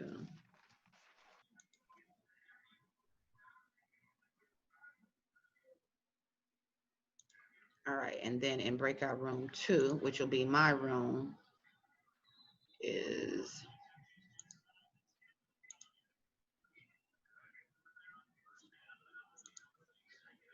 Yamna. And then I got 1 Anthony. So it's about 5 and 5. So I'm about to open all of the rooms, you guys. Any drafting that you've done, any thesis statements, I've taken a look and I'm giving feedback individually. But you will work also with Yvonne. So in kind of laying out your thesis statements, any question that you guys may have to get the writing process started. That's what we really want to discuss in these breakout rooms. what are we doing to get started by using that thesis statement as our outline, okay? So let me go ahead. Okay, before we go, Professor Cole. Sure. So what we want to work on basically is getting the thesis statement effective. Is that correct? We're not going into the body really, or going back into the introduction, just to make sure, Well, no, that you actually, want the thesis correct right now. well, it can begin with the thesis. So we just kind of want to make sure that the thesis is effective, especially kind of based on what we talked about with, is it too broad, or, but definitely to use that to outline or begin the process. Yeah. So if they have any questions about intro, how to get started, if they have any questions about how to develop this, into their body paragraphs or even supporting details, yeah, we can go all in. Okay, so we don't mind going back into the introduction and leading into the thesis. Not the at whole all. thing is open. Yes. All right. Great. Okay. Thank you, Yvonne. All right, you guys. Jewel, I'm going to go into the look. I'm in your room, Yvonne. Let me go in my room too. Yeah, let me. All right. Well, I'm going in now. Once I go in, I won't be able to speak to you, will I? Well, not until we close them. But that's right. So yeah, I just want to make sure. Okay. And the students are not in individual rooms at all, right? They're either in your room or my room. Yes. Is that correct? Yes. Okay, Ms. Cole, I got disconnected for a second. Now I'm back up. I was in breakout room. Okay, I hear you, Robert. So, I see. So you got unassigned. Okay, let me, I see you. I don't know what So happened. Yvonne is breakout room 1. I'm breakout room 2. Breakout room 1. Robert, you should join breakout room 1. Tamicia, you are also assigned to breakout room 1. And see that. All right, you guys. Hey there. I'm doing this new, so bear with me. Look, bear with me.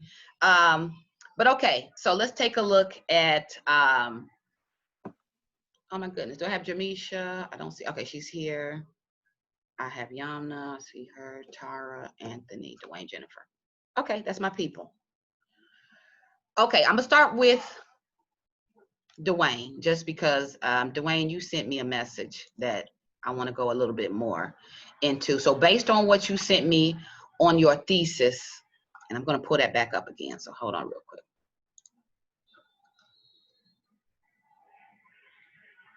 The article, learning to read, and let me share this with the page, with the group, so that no one is kind of lost or feeling left out. And maybe me answering this question can help someone else as well. Okay. So Dwayne, I think the question you asked if you were on the right track with this. So let me just read this. In this article, Learning to Read by Malcolm X, motivating community through self-examination. Yeah, like I think I gave you notes that this is working out as a really strong intro, just in that you are laying out what article, I kind of got an idea what article you're going to pick. You're summarizing that article. Let me see. Malcolm made it his goal to learn how to read and write, achieving all of this by himself. Okay. Yeah, so what's missing here is your overall thesis. So perhaps a statement that would state, this article motivated me, the most because you've already laid out all of the information that for a reader who may not be familiar with the text, this is good intro in that it's given that background, right? But what is still missing is that direction, where do you plan to take the paper? So if perhaps an additional sentence could be added, such as, this article motivated me, because you want to put yourself in, because what's missing is you. So, this article motivated me the most because, and in laying that out, that sets you up to build your body paragraphs, and support and develop that. So what do you think about that, Dwayne? Is he here? I didn't know you wanted me to respond. So mean, as far as my feedback, like, did that make sense to you? Like, do you see what I changes mean, you of were? course, of course, I was on, like, on any paper I ever done, you always have to use something personal, well, not really so much personal, but so you can relate to the subject. So I was gonna do that later, but I'm just saying for like right now. Well, this is good for an intro, but I really wanted to see the thesis. So I want to see that, you know, your insertion of yourself. So like, and I just wanted to kind of too just make sure that it was formulated right, since we're learning about thesis in this particular class session. So if you could, you know, maybe show me like what your thesis is, then I can take a look at that. But as far as getting started, this is perfect.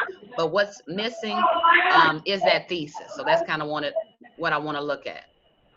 All right, I gotta look for. I saved it somewhere, but Or or two, just even just in your if you got a notebook in front of you, just maybe a statement of you know, this article motivated me the most because. So what are the reasons you're thinking of laying out? I know you said you may have it somewhere else. yeah, I Okay. think I have it Well, in my think. Google Docs or something. Okay. So take a moment just to find that, and then either you can put it in the chat box for me, if you kind of wanted to keep it private, keep it close to your vest, and then that way I can give you more directed feedback on your thesis and the overall direction of the essay. But this is All a right. great intro. This is and for those of you who are taking a look at the screen, Yamna, Jennifer, everyone else who's there, um, when starting your papers, when starting the drafting process, when considering how will I get started, to start in a way that it introduces the text and it summarizes the text, you know, similar to this manner, that's a very effective way of getting started. So if you guys, again, are not sure on how to get started, one way could be to introduce the text, briefly summarize it before moving into how you were motivated by it and presenting your thesis. So I like this intro, Dwayne. This is good. All right, so let's take a look at what you turned in, Yamna. And I can kind of read this for you and give you real-time feedback. The article that motivated me is Fix versus Growth. Two mindsets shaped our everyday lives because the author tells us how to fine-tune the internal monologue. Now, this is okay, but it also too is a summary of the text, and what's missing again is your viewpoint. So you know, as we've learned about thesis statements, one of the important characteristics of it is that it expresses your viewpoint. So I know that you are identifying what article motivated you the most. That's there, but as to why. So how and two, I want you guys to be careful when you are summarizing the text, to do your best to put it in your own words, or to use quotation marks if you're borrowing directly from the text, because the, you know, where you state it tells us how to fine-tune the internal monologue, like that is the blurb underneath the title. So if you're going to use it, you want to make sure you use the quotation marks so that you're kind of giving that you know, so there's an awareness that that isn't, it's someone else's language. But again, you want to make sure you're inserting your position. So you feel that this text motivated you the most because you're able to shape, you know, your life. So, you know, kind of own that statement. So a way you could revise this and make this a little bit more targeted, Yamna, would be the article that motivated me the most is Fix versus Growth, because it informs me on how, through the shaping of my mindset, I can improve my, you know, personal or professional life. But attempt to place yourself in the thesis, and that's what's missing here. Okay, so can we have time just to kind of work on revising that before we get started on any draft writing? Yes. Did you read mine? The Oh, up that I put in. the Let's go. changed one. Let's see. All right. Fix versus Growth mindset prompted me to be aware of my mindset and how to be a more influential thinker. That's perfect. Although the beginning of it, so again, you may still want to put it in complete sentence format. The article that motivated me the most was Fixed versus Growth Mindset, because it prompted me to be aware of my mindset and how to be a more influential thinker. So try not to leave out that part, because when you say the article that motivated me the most, you are tying in the topic. The topic is motivation. What article motivated you? And by leaving out that language, it's almost like leaving out the overall topic of the Okay, so I have to put paper. motivation At least some allusion to it, because your paper is talking about how it motivated you. So without that, it's like oh, well, you said inspired. Wait a minute. Hold on, Jamisha. You said it inspired me to choose this article because it showed me how to handle different situations by increase. Okay, I like that.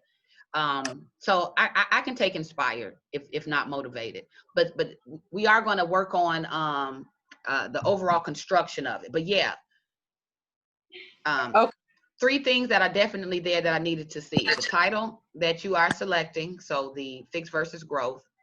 You are talking about how you are motivated by it, so that's good. I want to see that. It inspired you to be aware of the mindset and how it makes you want to be a more influential thinker. That's good. That's your opinion. That's your viewpoint. That's clearly stated. And that is going to help you to outline and drive your body paragraphs. So where you said it showed you how to handle different situations by increasing your knowledge and changing the way that you think. So with this thesis statement, now you can begin to look at, okay, how will my body paragraph support that? So in body paragraph 1, what situation are you going to talk about that this particular article has motivated you to handle differently? You know what I mean? Mm-hmm. So from this thesis, you can now lay out or outline how your body paragraphs will support or develop this statement. Okay. Okay. So if you want to meet, I'm sorry, go ahead. I have like the drafting that I was showing you. Is it okay if I send you? Yeah, send that to me. To see it? Okay, I'm going to email it. Okay. Okay. Yeah. And that's great. And then I can kind of give you feedback on that. All right. So I talked to Dwayne. Let me see who talked to Yamna. Anthony, let's take a look at what you have. The article that motivated me the most was a misspelling of the word of, because it talked about a kid who wasn't really dumb. He was just called dumb based on the misspelling of a word that anybody else would make a mistake on. And how the author explained this is a common thing in the world, and it will be more kids like him making the same mistake. So I like this in that with this being a draft of your thesis, I'm able to get a lot of ideas about what you found compelling about the text. So that's good. We just need to simplify it so that it's a tad bit more manageable. I'm sorry, I had a couple of, sorry you guys, I had a message come in through my, so Tamicia, did she leave? Okay, sorry you guys. All right. So with that, Anthony, maybe focus on, I'll say pinpointing a reason. So what you have here, this could work too in your introduction. It can work in leading you up to your thesis, but you still want to have a targeted assertion, a statement that forcefully answers that question, right? So the article that motivated me the most was Jason Oda's misspelling the word of, because he brought attention to of-isms or ways of thinking that, and I'm freestyling, so see, he brought in of-isms or ways of thinking that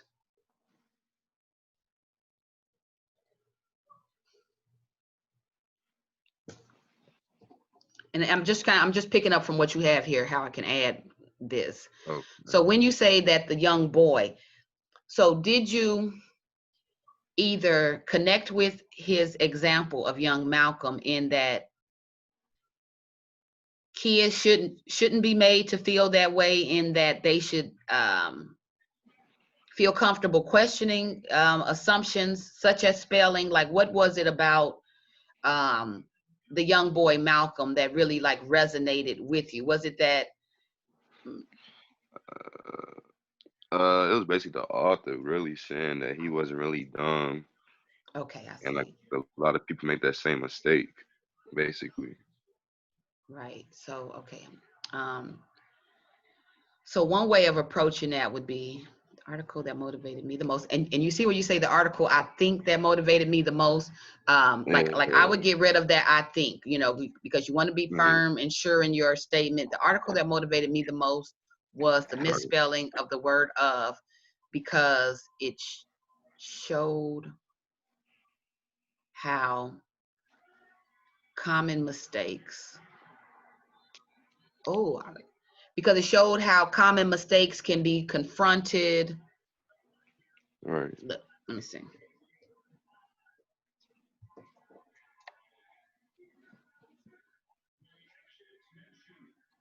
And I want you guys to, who, even those of you who are kind of waiting on my feedback, it's not so much that I'm writing the thesis for you. Like, I'm taking the information that he has and just kind of helping him to target it, make it a little bit more effective, clearer for the reader. So you liked how Jason Oda showed that misspellings or things like that are common mistakes that can be addressed through shall we say questioning. See, but I don't want to put words in your mouth, because I know you know how you want to discuss this. So Yeah. so I can say, because it showed how common mistakes, how some mistakes, showed how common mistakes can be, no.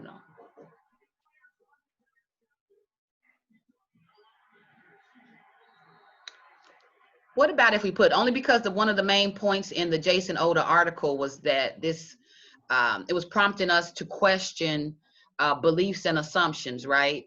So what if we connected back to that main point with the article that motivated me the most was the misspelling.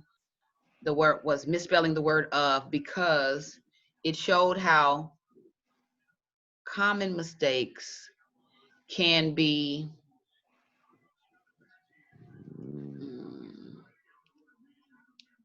I'm just stuck on that last statement, can be. I just sent mine, my whole draft. Okay, great, Jimmy. I'm gonna look at that in just 1 second, right? Because it showed how, but I'm also in the process, like while you guys are kind of waiting, for me to kind of get to everyone. If you wanted to add anything to it, kind of just based on our quick discussion, you can perhaps still add to it, but I know you kind of want my feedback on that. So just give me 1 second. So Anthony, can we just take a little bit of extra time on, revising that, so we can begin with the article that motivated me the most is such and such because it showed how, and then from there kind of take what you have and let's see how we can simplify that to identify how you plan to discuss it in your paper. Okay. So just try to jot that down, and then if you have a revised one, you can add it in chat, and I'll take an additional look at it. But before you get started, before you put pen to paper, you want to kind of have that direction clear in your thesis. So we'll just take a little bit more time on that. All right, Tara. Malcolm, and I think I gave you some feedback privately, Tara. Let me go back to what I stated. I said I liked how you identified the article that motivated you the most. Oh yeah, with this being the 2-sentence, and I kind of like this format, but I just wanted you to remember to insert yourself. So kind of similar to what we looked at with that sample, where the student was motivated by Malcolm X because he took a good situation and turned it bad, right? And that made her think of her past friendship. So her, through the lens of previous relationships, she was detailing her connection to the text. So let me see how we can perhaps make that a bit clearer. It says Malcolm X learning to read was motivating to me because he took a negative situation. Good. I see that you had that same takeaway. This laid out the start of his career. Now, where we go into this second sentence, this laid out the start of his career. Let's insert yourself. So we can say, this motivated me to, and then you kind of throw out, how you connected to it. Because in stating that it motivated you the most, in what way is what you guys are communicating? In what way? How did it motivate you, right? So this first sentence I think is good in that you point out because he took a negative and turned it into a positive. That's perfect. But this second sentence, if we can kind of draw in at least a direction, how you plan to talk about it in your paper. So we can say, this motivated me to, and then you kind of lay out how you connected with how he took a negative situation and turned it into a positive one. So did you get my feedback on that, Tara? Does that make sense? Yes, I did.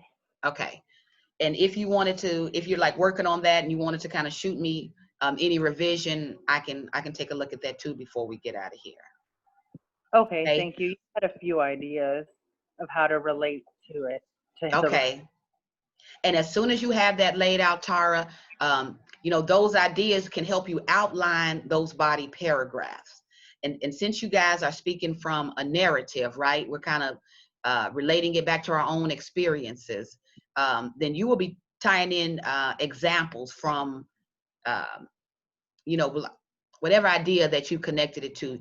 Those examples are what will build your body paragraph. So as soon as you kind of tie it down and target it in your thesis, you'll know exactly which direction that your paper is going in, what details you need to add to that. So that's good. I like it. Oh. All right, Jennifer, let me take a look at what you have. Is Jennifer still with us? Yes, I see her. Okay. Yes. All right, so now this I see, and I know half of this may be because you weren't in class on Monday, and that's okay. No shame involved whatsoever. But the question that you want to respond to with your thesis is, which article out of the three that we really read motivated? Oh, wait a minute. Oh, so you're saying that the Helen Keller one motivated you the most? Yeah. Okay. Now the Helen Keller wasn't one on the handout, but that's okay. Let me see what you have. Let's see. Article of the most important day. Teacher letter.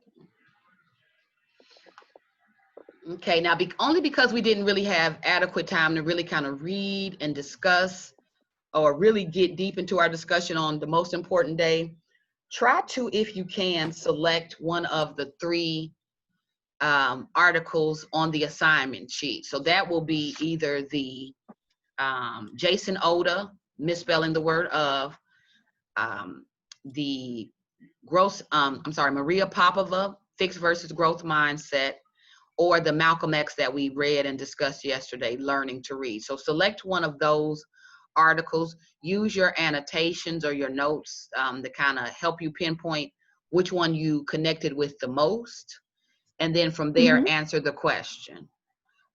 Because even though like what you have here is okay, but it does take us outside of the assignment, and the assignment was so if you wanted to take just a little bit of time to kind of brainstorm that, because yesterday in class we had set aside time for brainstorming. So maybe just brainstorm what you know about your other articles, and then that can help you pinpoint which one motivated you the most and why.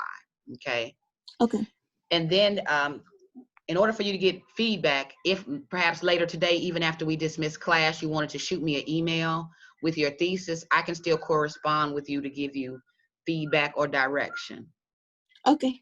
All right, cool. All right, Jewel. Is she here? Look, do I have you, Jewel? Are you here? I think I see her. Oh, did I lose her? All right, I'll give her feedback individually. Julie, do I have Julie? She may not be. Oh, I'm sorry, you guys. Look, I'm reading from the screen when I need to look at who I have. Jamisha, I talked to you. Yamna, Dwayne, Anthony, Jennifer, and Tara. Okay, so have I heard from everyone? All right, let me look at what you sent me really quickly with the time that we have left, Jamisha, to give you a bit more feedback.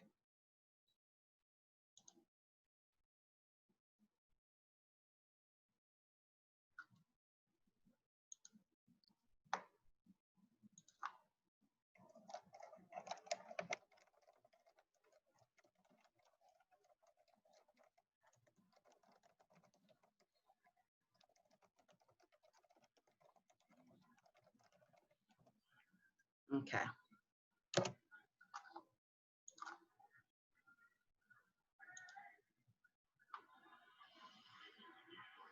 So this is your outline, Jamisha. That's what you're saying? Yes. Okay, okay. I had another one where I kind of just took it out of I fixed it up just to make it into like a draft. But I just wanted to see from the outline, do you think? I sent you two different things. Okay, yeah. Too. The second one, I kind of really wanted you to see that one. I accidentally. Okay. So the second one is the one that I'm looking at now, the most recent one you sent. Yes. Okay. You in the passage on. So just again, let me just remind myself of what you said in your thesis, because you changed that.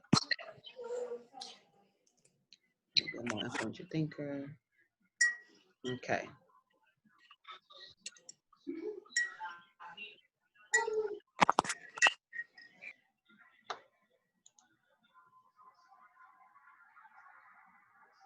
All right.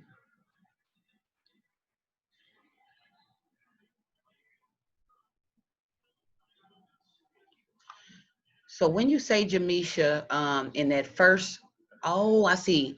So you're breaking them down into mindset. So one paragraph is going to kind of focus on fixed mindset and how fixed mindset helps you to be more of an influential thinker. Is that the direction you're going with that? So like towards the conclusion, I realized up in that outline that I kind of went to the conclusion and I showed that I wanted to show that how I relate to both.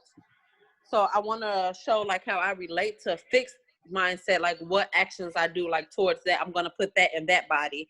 And then like with the growth one, I want to show like how the growth showed me how it inspired me and made me want to do more and think differently. Okay, good. So yeah, so you want to really make sure you're using that language of, thinking, especially because it's rooted in your thesis. So again, let me quickly go back to your thesis. So you said it prompted me to be aware of my mindset and how to be a more influential thinker. It inspired me to choose this article. But I was inspired.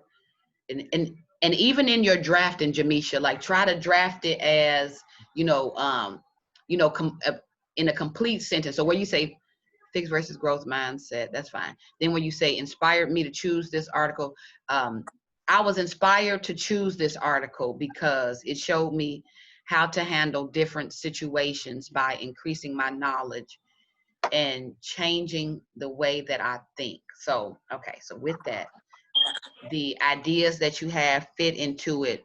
So with restricted, because I see that you laid that out and identified restricted. You are going to discuss restricted in terms of how in reading that, it taught you to be less restricted in your thinking. Is that what you mean? So when I put restricted, give me 1 second. I wanted to say how they're not really like, they can't go out and gain the knowledge that they're looking for because they hold themselves back. And I wanted to show like how I now that I'm aware of that, I know how to change my mindset. Okay, I see. Okay, I see what you're saying with that. So it's kind of similar to the sample then, Jamisha, the sample that I just showed you guys where each body paragraph began where they pick some part from the text. And then from that selection of the text, they go into how they connected with it. So you're going to talk about how fixed mindset are normally restricted in their thinking, but how after reading that, you are going to talk about how you are able to apply it to change your thinking. Yes? Yes. Okay. Because these other ideas that you have, where you say less successful, where you say they have destructive relationships, held back from exploring new adventures. Try not to, now if those are going to be examples that you include from yourself, personal examples, that'll work. But try not to make it so heavy that you're only talking about the text and not kind of tying in how the text motivated you. Right. That make, okay, yeah. And then, okay, so so it should have been bullet pointed because I just wanted to list like stuff that I can touch on and how I can relate to it. So it's pretty much for me like a free write, but I kind of try to organize it a little bit.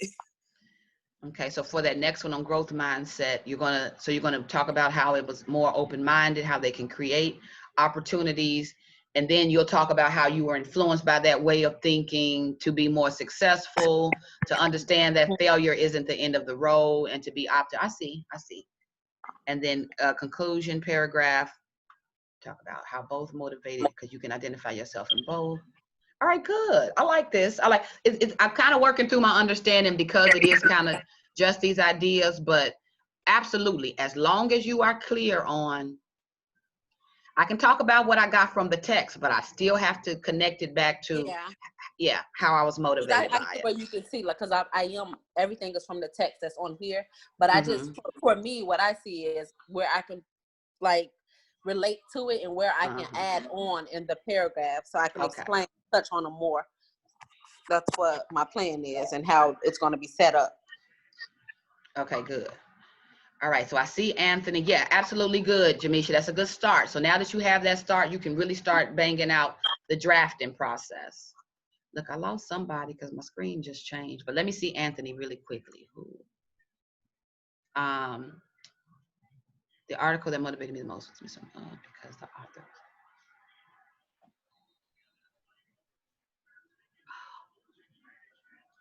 I like that. I like this, Anthony. And hold on. Like, I'm gonna make some suggestions. So give me just a second. I'll get it right back to you. Okay.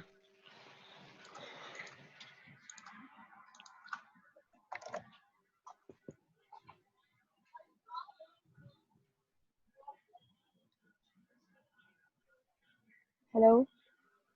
Yes, Yamna, give me just one more second. No, and then we gotta get ready to get out of here. Can I leave class? Did I ever see a thesis out of you, Yamna? Because I thought we were kind of taking time for you to revise kind of based on that feedback that I gave, and then you were going to submit it again. So did you? Yeah. So just so I can get some idea of your direction, the thesis. Oh, so everybody else is done, Ms. Cole? No, just no. Give me a second because we're going to meet back together as a group, so no one is. Oh, okay. Yeah. Hold on. The article that motivated me the most. I'm sorry, Anthony. That's okay.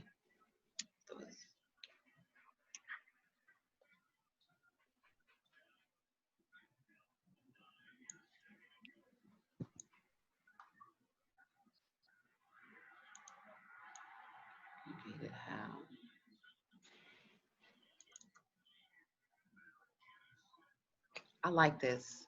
I like this. And it kind of feels like you were, it kind of feels like a free write, Anthony, but even in that free write, you've given me all the information I need to, really make this more targeted. So I'm going to send it to you. Hold on.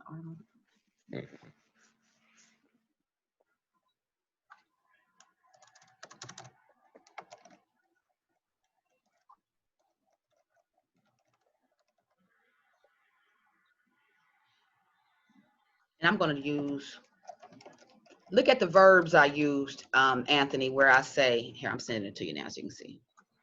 Okay. Article. So if you see the verbs I used, where I said the article that motivated me the most was misspelling the word of, because the author either expressed or communicated how some mistakes we make are actually not mistakes. We just think they are, right? And that's not to take away from what you had in your draft, but we can take what you had in your draft and we can pull that down as an example. You know what I mean? So you may want to use the example of Malcolm and the spelling. And in your development of this, you can kind of tie in how, again, your key points on, how these are common mistakes, how, in working through the mistakes, you can also question, beliefs or things like that. But I think this is a good start. What do you think? You think you can kind of build from this? Oh yeah. I can build from this. And definitely try to insert yourself. So when, as you go into building your introduction and even your body paragraphs, think about how you connected with this, with how, we all make these mistakes. Some of them, what had traditionally been known as a mistake was really just a learning opportunity, like however you want to break it down. Right. Make sure you are it's still infused with your viewpoint. Because I'll be interested to see how you develop this. But I like it. Okay. Thank you. All right, good. Okay, you guys, let me go on. Let's see if I can get us all back together. Let me check with Yvonne. Oh man, I see a lot of people left her group. All right, let me get back with her. Hold on real quick.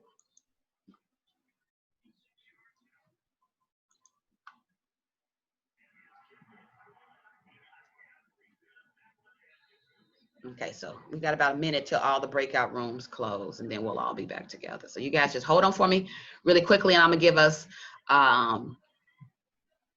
quick homework assignment.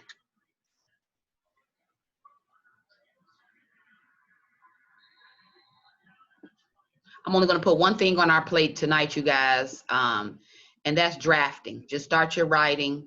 Hopefully you guys will come tomorrow with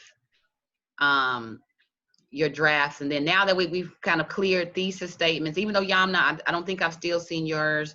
I think you're going to send me yours, Dwayne, as well. As soon as you guys are kind of cleared on those thesis statements, then you can kind of begin the writing process.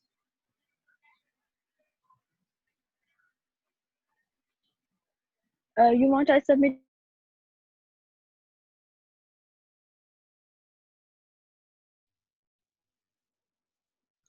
Hello? Sorry, Yvonne. I wanted to try to email you to kind of let you know that I was about to kind of convene, but it didn't allow me to email you. So for those of you who are still with us, because I know we lost a few people, forgive me if that was rough.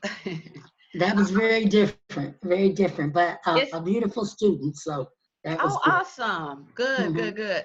Yeah, so it was a little bit difficult for us as well in that I tried to make it a smaller group, but I did individually go through each thesis statement just to kind of make sure you guys were on the right track with what we learned.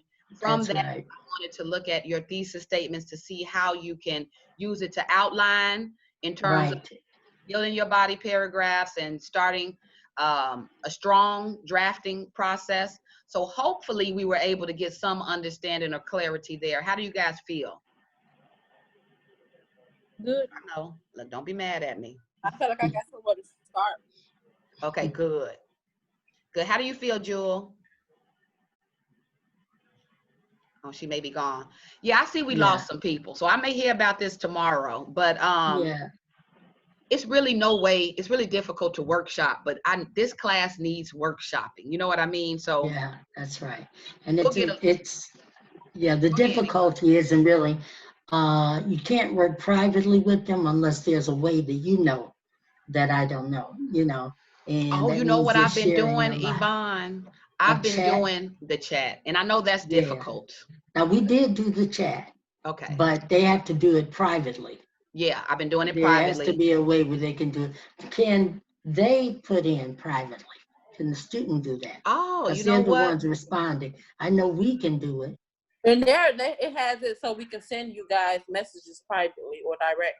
Yeah, that would be good. Yeah, so they can. And I can set it up to where they can share their screen as well. So where, like in my group, I was waiting on some students would email it to me. I can just have them share your screen and I can take a look at what they have from their screen. Yeah, if they can have that ability, that would be great. Yeah. Because I could share mine, of course, but I didn't have anything to share. That's okay. It was about them and their work, right? Exactly. Yeah. Exactly. Yeah. Look, you were sharing your expertise. Well, you were thorough in the discussion, so they had okay, good. So Yeah. that's where, like I know this was a little bit choppy in terms of drafting, but before you can draft anything, that thesis has to be, you know, effective. It has to be in order. Right. So I wanted to start Right. there first, just so we can kind of get those habits. So if you Right, guys right. feel like you didn't get enough out of it, if you feel like you need a little bit more one-on-one, I can do that. Shoot me an email. I can also reach out to academic support if you guys, you know, That's right. outside of class want to get in touch with Yvonne or another Yeah. tutor, but definitely don't suffer in Yeah. silence. If you feel like I need more, email me. We can get more time in. Okay. All right, Thanks. my And I people. didn't get a chance Okay. to say that, you know, to make a tutor appointment and we can go further and in detail, you know, Absolutely. quickly. I'm glad to Just have you, say, Yvonne, fill girl, up. because I didn't know how I would do it I'm glad to all be here. 15 Right. students. And that's the discussion we weren't able to have, but we're Yeah. doing it, you know. Yeah, we're and doing it's it. And I coming. appreciate you guys for your patience. So homework, just work on your thesis, work on now taking that feedback and drafting your paper. And then tomorrow we can take a look at what you have in preparation for Friday, / Saturday's deadline.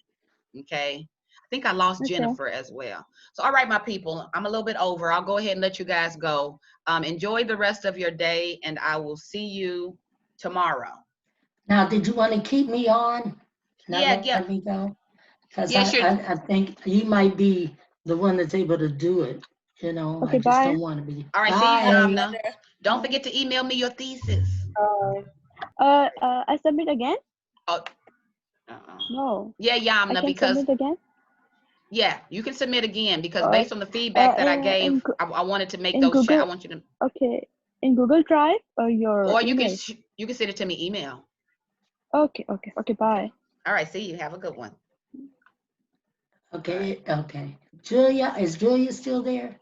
Yeah, Julie, are you there? Yes, I am. Okay, how you doing? Julia, I know we didn't finish the sentence, but you know, you're going to finish it with that leadership and the rest of what you had after that, okay? Okay. You Thank you. understand? Yes, I do. Okay, good All right, stuff. awesome. See you, Julie. We'll talk tomorrow. Okay. All right, Jewel, are you still there? Okay. Look, she may have put the phone down. Oh, She did had she? to leave, yeah, Okay. but not early. I mean, I said as soon as it was time to come back, she could go. Okay. Yeah, that's Yeah, cool. because that was 2:40, so. Okay. Yeah, Yvonne, Yeah, I'm she was leaving. Yeah, and I said, oh, breakout. So I had questions for you. We never did get in. How should I let them share? Well, we just talked about that. Right. Yeah. That So yeah, there's I'm gonna look out a way for them to now, share. right. Now, I'm not sure. It seems from your end, when you were sharing with me earlier,